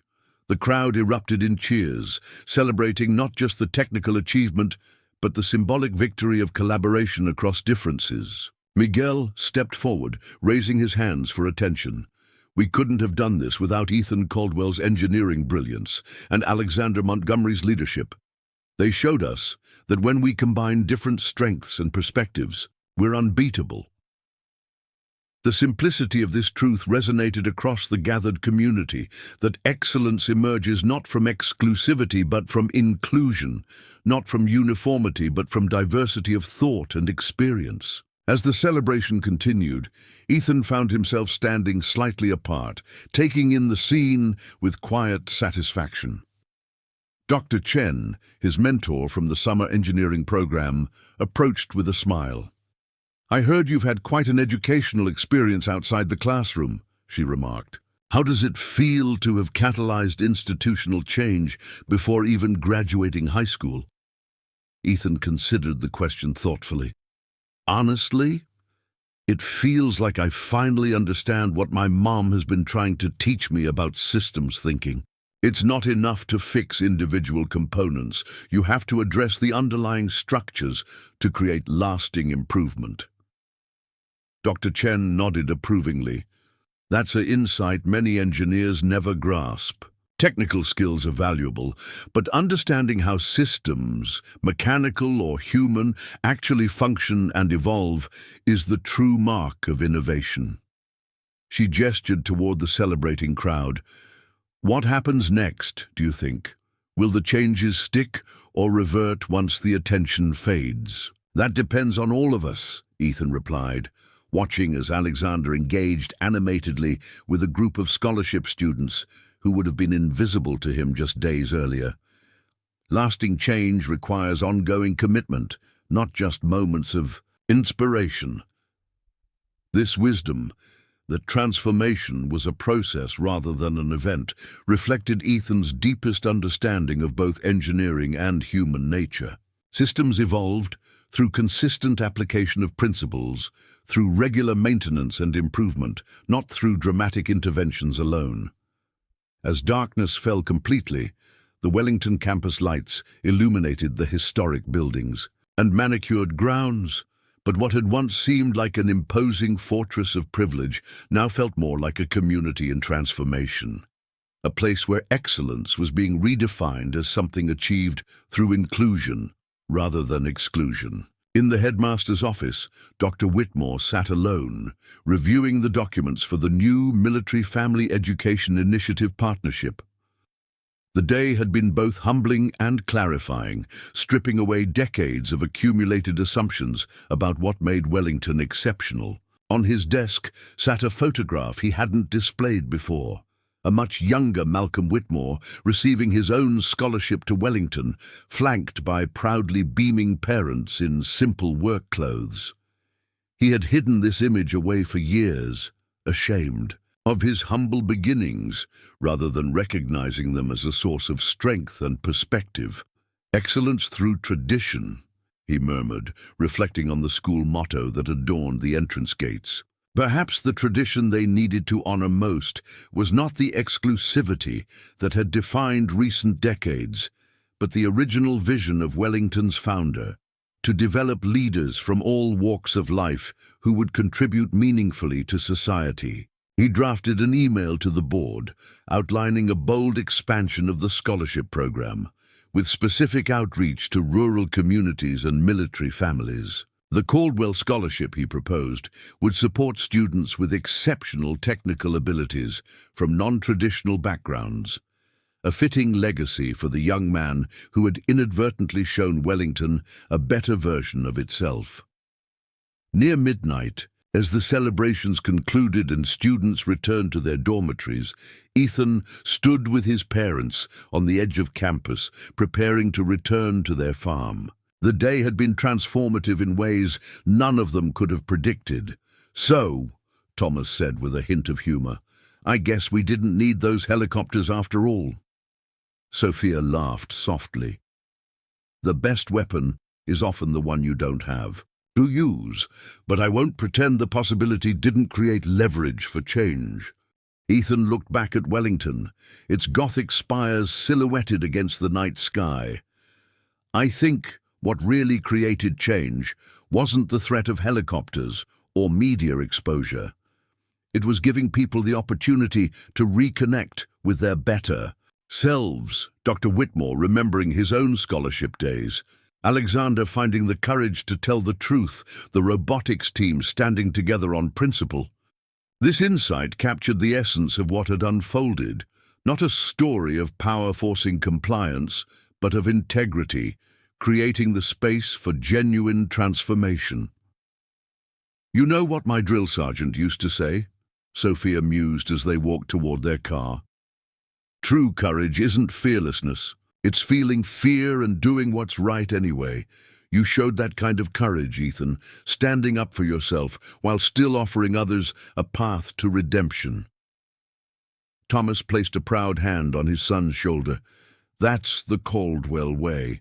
We don't just grow crops on our land, we grow character."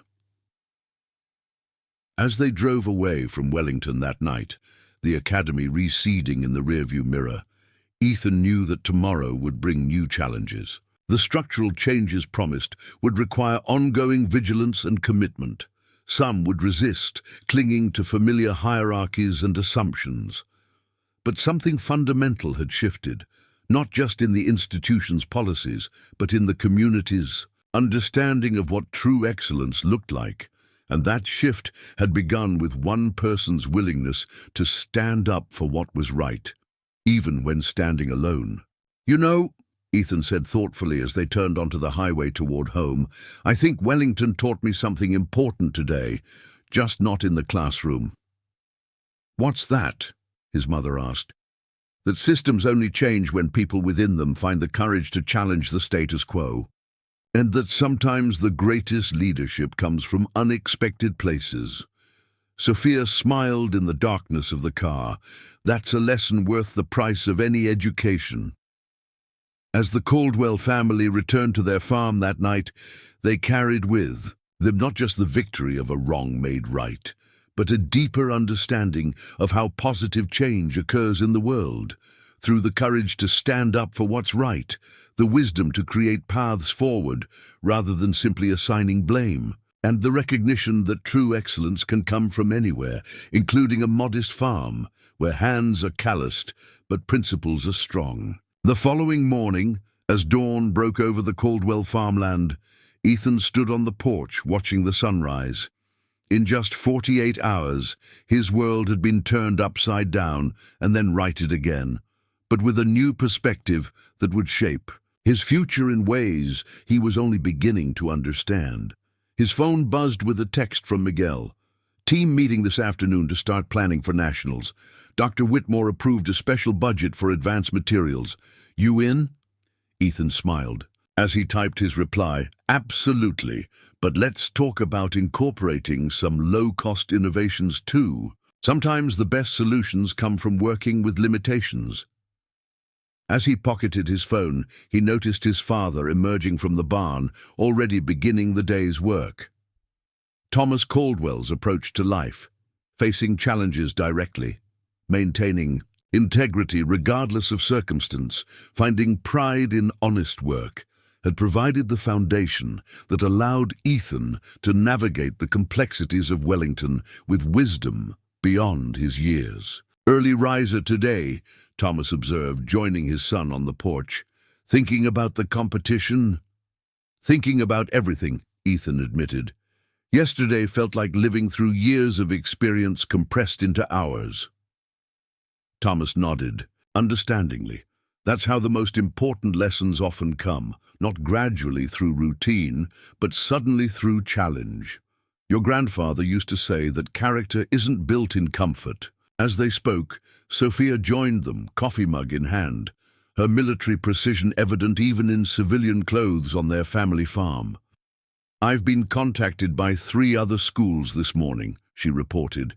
They're interested in implementing similar equity initiatives to Wellington's.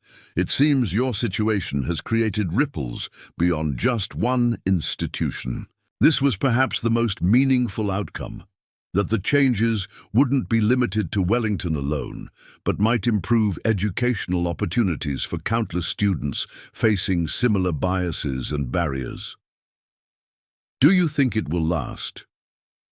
Ethan asked, giving voice to the question that had lingered in his mind. Once the attention fades and the military delegation leaves, will Wellington really change its culture?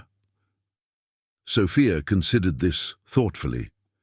Institutional change is never guaranteed, but by creating formal structures, transparent disciplinary reviews, equity monitoring, support systems for diverse students, you've established mechanisms that make lasting change more likely. And you've given people a taste of what better looks like, Thomas added.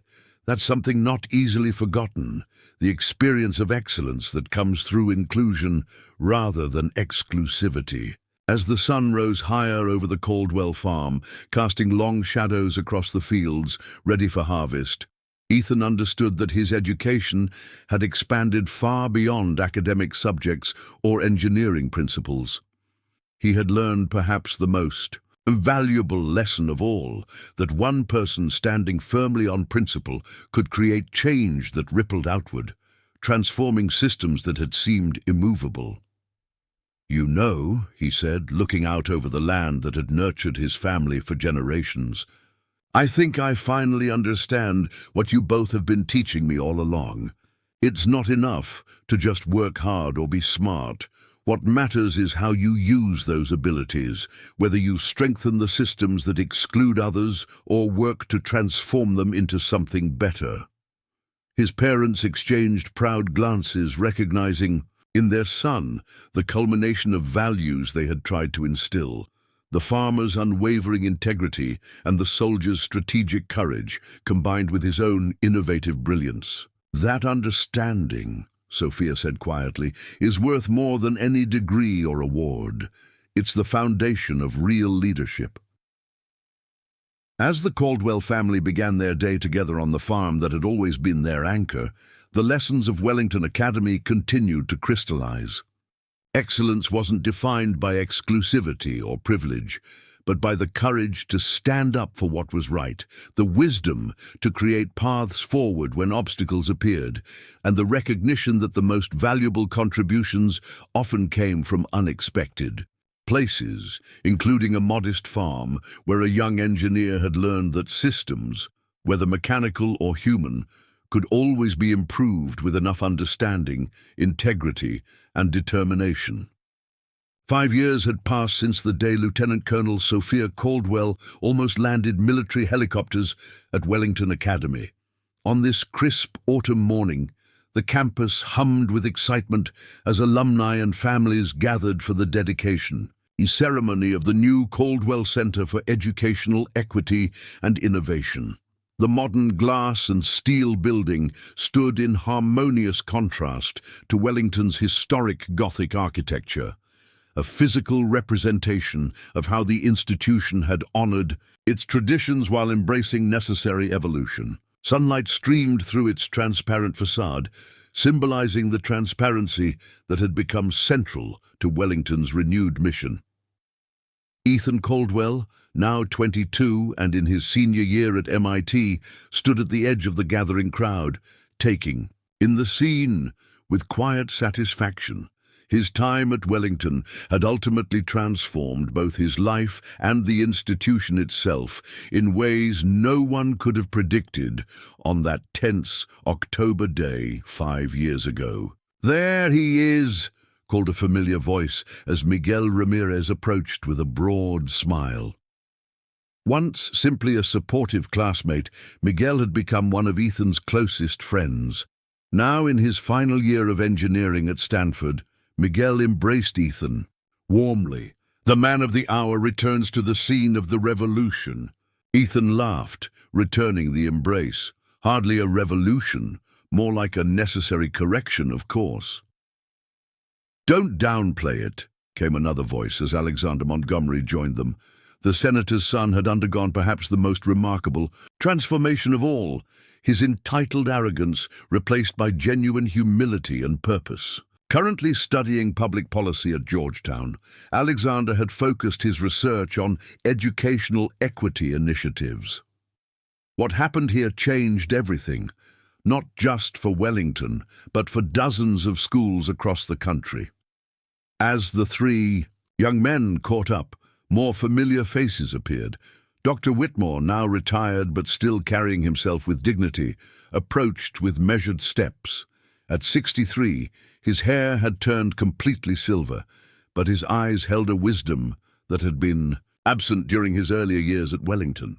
"Mr. Caldwell," he greeted Ethan with genuine warmth, extending his hand. "Welcome back to Wellington, or should I say Professor Caldwell, given your recent appointment to MIT's junior faculty." Ethan accepted the handshake with a smile. "Ethan is fine, Dr. Whitmore, and thank you. It's good to be back." The former headmaster glanced toward the new Caldwell Center. "When I first proposed naming the building after your family, I wasn't sure you would accept. Many in your position might have preferred to leave Wellington firmly in the past."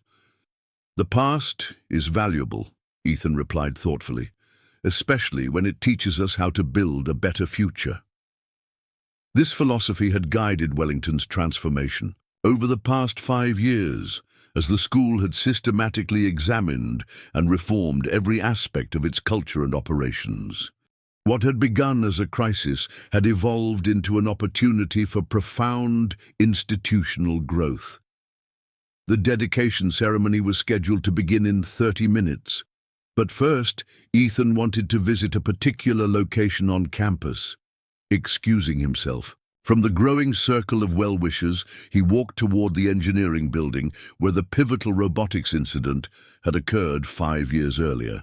The lab had been completely renovated since then, now featuring state-of-the-art equipment and, more significantly, an open access policy that encouraged students to collaborate across class years and background. On the wall hung a simple plaque that read, "Innovation thrives when diverse perspectives unite toward common purpose." As Ethan stood reflecting on how much had changed, a voice spoke from the doorway. "This is where it all began, isn't it?" He turned to see Chairman Donovan, now in his 70s but still serving on Wellington's Board of Trustees. The older Man entered the lab slowly, looking around with appreciation. Not exactly where it began, Ethan corrected gently. It began long before, in systems that valued certain backgrounds over others, that confused privilege with merit. This is just where those systems were finally challenged. Donovan nodded thoughtfully.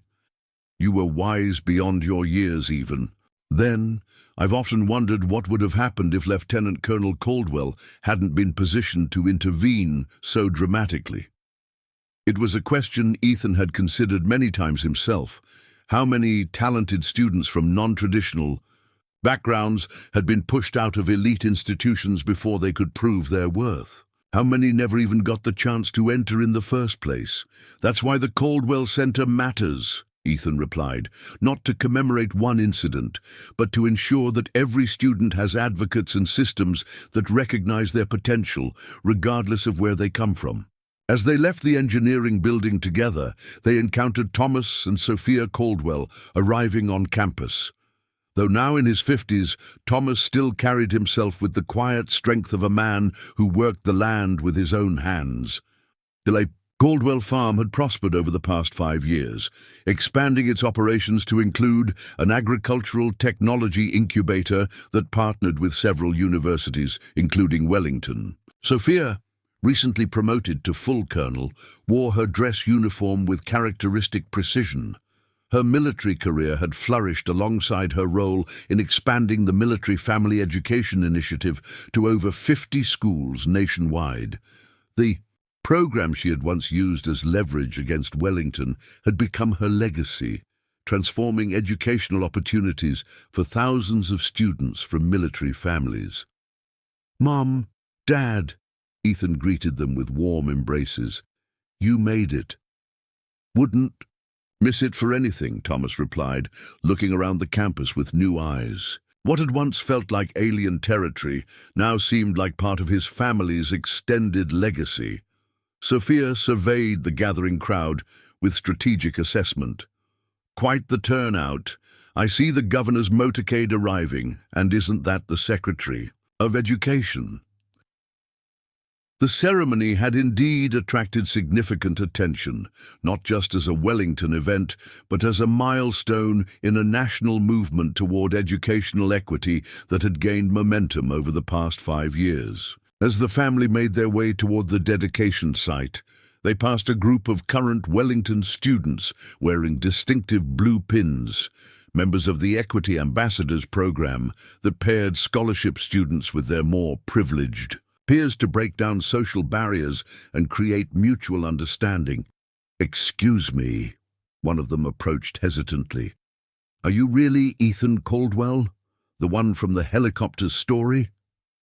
Ethan smiled at how the incident had been mythologized. "In Wellington lore, I am, though the helicopters never actually landed." The student, a young woman with determined eyes, introduced herself. "I'm Zoe Chen. I'm here on the Rural Excellence Scholarship, the expanded one they created after what happened with you. I just wanted to say thank you. Without the changes you helped create, I wouldn't be here." This simple acknowledgement meant more to Ethan than any plaque or building named in his family's honor. The tangible evidence that his stand had opened doors for others who might otherwise have been excluded. "The scholarship isn't a gift," he told her seriously. "It's recognition of your potential and abilities. Wellington is fortunate to have you." As they continued toward the ceremony, Sophia observed her son thoughtfully. "You handled that well. You didn't take credit, but you didn't diminish the importance of what happened either." "I've had good teachers," Ethan replied, glancing meaningfully at both his parents. The dedication ceremony began precisely on schedule, with Wellington's current headmistress, Dr. Rivera, welcoming the assembled dignitaries, alumni, students, and guests. Unlike her predecessor, Dr. Rivera had been selected specifically for her commitment to educational equity and her experience in creating inclusive academic environments. "Today, we celebrate not just a building," she began, "but a fundamental shift in how Wellington Academy, and by extension, elite education in this country, understands its mission and responsibilities." She recounted candidly how the Caldwell incident, as it had come to be known, had forced Wellington to confront uncomfortable truths about institutional bias. Rather than defensiveness, the school had chosen growth and transformation, implementing reforms that had since become models for schools across the nation. The Caldwell Center for Educational Equity and Innovation will serve as both a reminder of our past failures and a commitment to our future aspirations. Dr. Rivera continued. It will house our expanded scholarship program, our military family, support services, and our educational innovation laboratory. As various speakers took the podium, the governor, the Secretary of Education, representatives from the Military Family Education Commission, Ethan reflected on how a personal conflict had expanded into systemic change. What might have remained, an isolated injustice, had instead catalyzed a movement, transforming not just one institution, but an entire approach to educational equity. When it was Ethan's turn to speak, he approached the podium with characteristic thoughtfulness, taking a moment to survey the gathered crowd. 5 years ago, I stood in Dr. Whitmore's office as an outsider, a farmer's son who had earned his place through merit, but was still viewed through the lens of where I came from rather than what I could contribute, he began. Today, I stand before you not to commemorate that moment of conflict, but to celebrate what grew from it. He spoke eloquently about the nature of true excellence, not as something confined to certain backgrounds or traditions, but as a quality that emerged when diverse perspectives and experiences were valued and integrated. The most important lesson I learned at Wellington wasn't in any classroom, he continued. It was that systems only change when people within them find the courage to question assumptions, to stand up for principles even at personal cost, and to imagine better ways forward. Ethan acknowledged the various individuals who had demonstrated moral courage during that pivotal time, from his classmates who had advocated for him, to Alexander Montgomery, who had found the integrity to admit his mistake, to Dr. Whitmore, who had chosen growth over defensiveness when confronted with his biases. This building isn't named for my family because we did anything extraordinary, he concluded. It's named to commemorate an ordinary principle that should guide all educational institutions, that true excellence can come from anywhere, including a 60-acre farm in Cedar Valley. As Ethan returned to his seat amid resounding applause, he caught the proud expressions of his parents, their different forms of strength, Thomas's grounded integrity, and Sophia's strategic leadership, had shaped his approach to navigating complex systems without losing sight of fundamental principles. The ceremony continued with the official ribbon cutting, followed by tours of the new facility.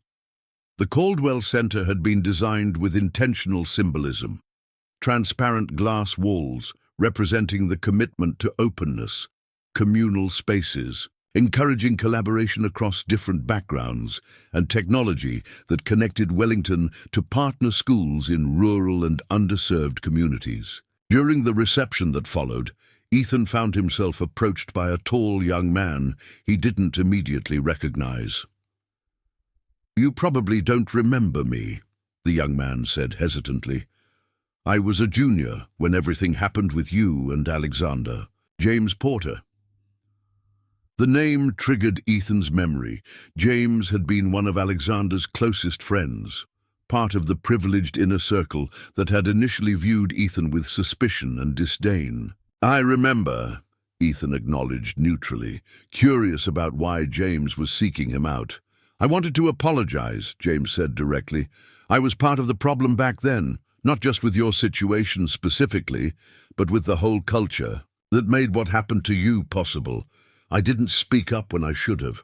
This unexpected accountability from someone who hadn't been directly involved in the incident demonstrated how deeply the Caldwell effect, as some called it, had penetrated Wellington's culture. "What made you think about this now, 5 years later?" Ethan asked. James explained that he was now working in educational policy, focused specifically on expanding opportunities for students from rural and low-income backgrounds. Your situation forced me to recognize privileges I'd never questioned. That recognition changed my entire career trajectory. This was perhaps the most profound impact of what had happened, not just institutional reforms or programmatic changes, but the reshaping of individual worldviews and life paths. The ripple effects continued to expand outward in ways no one could have predicted. Later, as the formal events wound down, Ethan found himself standing with his parents and Dr. Whitmore on Wellington's main quad, watching current students give tours to prospective families. Unlike 5 years ago, these tour groups now reflected genuine diversity, not just racial and ethnic, but socioeconomic and geographic as well. "I've been thinking about legacies," Dr. Whitmore said thoughtfully. "When I became headmaster, I believed my legacy would be raising Wellington's exclusivity and prestige. How ironic that my most meaningful contribution turned out to be quite the opposite, opening the institution to those I once might have deemed not Wellington material." "That's the paradox of true excellence," Sophia observed. "It's not preserved through exclusion, but enhanced through inclusion. The most innovative solutions often come from unexpected sources." Thomas, ever practical, added, "And from people who've had to solve problems without all the resources others take for granted. Necessity breeds innovation. We've known that on the farm for generations." Their conversation was interrupted by the arrival of Dr. Chen, Ethan's mentor from his high school days, who now directed MIT's Rural Technology Initiative. She approached with a young woman in tow, a high school student with the unmistakable look of a promising engineer. "Ethan, I'd like you to meet Maya Rodriguez. She's from a small farming community in Arizona and has developed an autonomous irrigation system that's revolutionizing water conservation in drought-prone areas. I thought she might benefit from hearing your story directly." As Ethan engaged with Maya, drawing her out about her innovations and experiences, the parallels were unmistakable. Another brilliant young mind from a non-traditional background, potentially vulnerable to the same biases he had faced, if not for the pathways his experience had helped create. "The system sounds brilliant," he told her sincerely. "Have you considered applying to Wellington? Their engineering program has become one of the most innovative in the country, especially for students interested in sustainable technology." Maya's expression revealed her doubts. "I've heard it's still pretty elite. My family doesn't have those kinds of connections." "Neither did mine," Ethan replied with a smile. "But you might be surprised how much has changed. Excellence isn't about where you come from. It's about what you can contribute and create." As he introduced Maya to Dr. Rivera and the current head of Wellington's engineering department, Ethan reflected on how different her experience might be from his own. She would still face challenges, still encounter moments of doubt and prejudice, but the systems were now designed to recognize and nurture talent rather than filter it through lenses of privilege and tradition. The day had grown long, the autumn sun casting golden light across Wellington's historic campus. As formal events concluded and guests began to depart, Ethan found a quiet moment alone in the new Caldwell Center.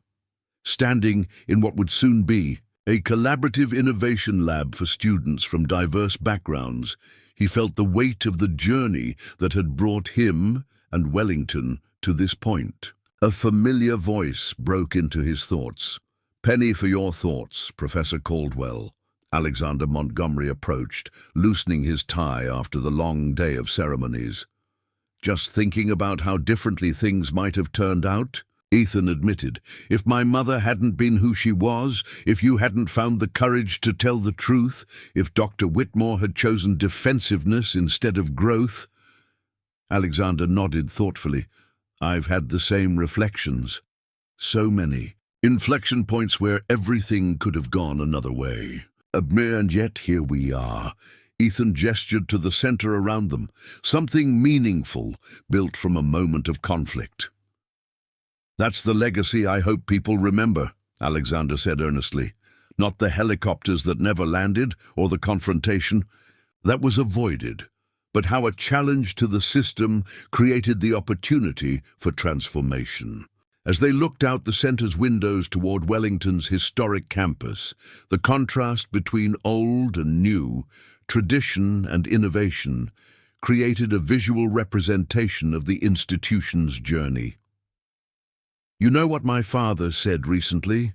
Alexander mentioned that watching Wellington's transformation convinced him to approach policy differently in the Senate. He's become one of the leading advocates for educational equity legislation. This expansion of impact beyond Wellington itself represented the true significance of what had begun 5 years earlier.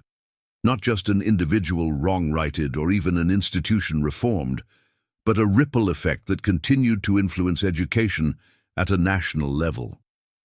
As evening approached, the Caldwell family gathered one last time on Wellington's campus before departing. Thomas and Sophia would return to the farm, where Thomas continued to integrate innovative agricultural practices while mentoring young farmers from diverse backgrounds. Sophia would resume her military duties, now including regular consulting with educational institutions, implementing the Military Family Education Initiative. Ethan would return to MIT, where his research focused on developing low-cost, high-impact technologies for communities with limited resources. Work directly inspired by his upbringing on the farm and his experiences navigating elite institutions. "Ready to head home?" Thomas asked, keys in hand. Before Ethan could respond, a group of current Wellington Scholarship students approached, asking if they could take a photo with the Caldwell family in front of the new center. As they gathered for the picture, Ethan noticed how these students carried themselves with confidence and belonging rather than the uncertainty he had felt during his time at Wellington. After the students departed, Sophia observed, "They stand differently than you did at their age, more assured of their place here." "That's the real measure of change," Ethan replied. "Not buildings or programs, but how people feel in the space, whether they belong or are merely being tolerated." As they walked toward the parking lot, Dr. Whitmore called out, asking for a final word with Ethan before they departed. Thomas and Sophia continued ahead, giving them privacy for this conversation. "There's something I never properly expressed," the former headmaster said, his usual formality softened by genuine emotion. "Beyond apologies or professional respect, I want you to know that watching your journey has been one of the great privileges of my career. You've become everything Wellington aspires to produce in its graduates, not just brilliant, but principled and committed to creating positive change." Coming from the man who had once dismissed him as unsuitable for Wellington, these words carried particular weight. But Ethan recognized them not as personal vindication, but as evidence of how deeply the institution and its former leader had evolved. "Thank you, Dr. Whitmore. But the most important changes weren't about me. They were about ensuring that every student who comes after me has the opportunity to contribute their unique perspectives and talents." As Ethan rejoined his parents, and they drove away from Wellington for the last time as a family, the campus receding in the rearview mirror, he reflected on the journey that had brought them to this moment. What had begun as a painful experience of exclusion and bias had transformed into something none of them could have imagined. Not just personal growth or institutional reform, but a movement that continued to expand and evolve. "You know," Thomas observed as they turned onto the highway toward home, "your grandfather used to say that the true measure of good farming isn't just what you harvest today, but how the land is left for future generations. I think the same applies to the work you've helped do at Wellington." Sophia nodded in agreement. "In the military, we talk about leaving situations better than we found them. Whether it's a deployment location or an institutional culture, the goal is always improvement, not just for its own sake, but for those who come after." These perspectives, the farmer's sustainability and the soldier's strategic improvement, had shaped Ethan's approach to systems change, not dramatic confrontation for its own sake, but thoughtful intervention aimed at creating lasting improvement. 10 years from now, Ethan predicted, the Caldwell incident will be a footnote in Wellington's history. What will matter is whether the systems we've helped create continue to evolve and improve, whether they're self-sustaining rather than dependent on any individual. As darkness fell and they continued their journey home, the conversation shifted to plans for the future. Ethan's research, Thomas's agricultural innovations, Sophia's expanding work with educational institutions. Yet underlying these discussions was a shared understanding that had been forged through their Wellington experience, that lasting change required not just courage in moments of crisis, but persistent commitment to principles over time, days. Later, back at MIT, Ethan received an email from Zoe Chen, the rural excellence scholar he had met at the dedication ceremony. She had attached a photo taken during the event, Ethan standing between his parents in front of the Caldwell Center, the three of them representing the combination of agricultural wisdom, military strategy, and technological innovation that had catalyzed Wellington's transformation. "I wanted you to know," Zoe wrote, "that your family's story is taught in our Ethics of Leadership seminar as an example of how individuals can create systemic change. But beyond the official curriculum, it's become something students like me tell each other in moments of doubt, a reminder that we belong here not despite where we come from, but because of the unique perspectives our backgrounds provide." This, Ethan realized, was the most meaningful legacy of what had happened 5 years ago, not buildings or programs or even policies, but a fundamental shift in how excellence was understood and cultivated. The recognition that true innovation and leadership came not from homogeneity, but from the integration of diverse experiences and perspectives. He saved the photo to his desktop, this visual reminder of the journey that had brought him from a suspended scholarship student to a catalyst for institutional change. The image captured not just a moment of celebration, but the culmination of a principle his parents had instilled in him throughout his life, that systems only change when people within them find the courage to stand up for what's right, especially when standing alone. In the years that followed, as the Caldwell effect continued to influence educational institutions across the country, this fundamental truth remained at its core, that excellence is not defined by exclusivity or tradition, but by the courage to question assumptions, the wisdom to value diverse perspectives, and the commitment to create systems where everyone's potential can flourish. The center, named for his family, would continue its work long after the details of the helicopter incident faded from memory, embodying the principle that had guided the Caldwell family across generations, that true leadership lies not in preserving comfortable hierarchies, but in challenging them when necessary to create something more just, more inclusive, and ultimately more excellent for those who would follow. 10 years after the dedication of the Caldwell Center, Ethan stood before a new generation of engineers at MIT's commencement ceremony. Now a full professor and director of the Institute's Rural Innovation Initiative, he had built a career bridging worlds that had once seemed irreconcilably separate: elite academia and rural communities, cutting-edge technology and practical agricultural solutions. Looking out at the diverse faces of his graduating students, many of whom came from backgrounds once rarely represented at institutions like MIT, he began his address with a story that had shaped his understanding of systems change and true excellence. "The most important lesson I ever learned," he told them, "didn't come from a textbook or laboratory. It came from standing up for what was right, even when it meant standing alone. It came from watching institutions resist change and then transform when presented with both moral clarity and strategic pressure.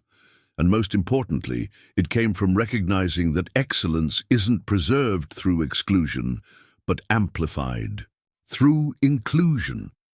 As his words resonated across the MIT campus, they also echoed back to Wellington Academy, where the principles catalyzed by the Caldwell incident had become embedded in the institution's culture and systems. What had begun as a moment of crisis had evolved into a legacy of transformation that continued to expand outward, creating ripples of change that touched lives far beyond what anyone could have imagined on that autumn day when a farmer's son faced bias and found the courage to stand his ground. And in that courage, moral, strategic, and ultimately transformative, lay a lesson worth passing to each new generation: that systems change when people within them refuse to accept the status quo, that excellence flourishes when diverse perspectives are valued rather than marginalized, and that the most important victories are not those that divide, but those that unite communities in pursuit of something better for all. Up next, you've got two more standout stories right on your screen. If this one hit the mark, you won't want to pass these up. Just click and check them out. And don't forget to subscribe and turn on the notification bell so you don't miss any upload from us.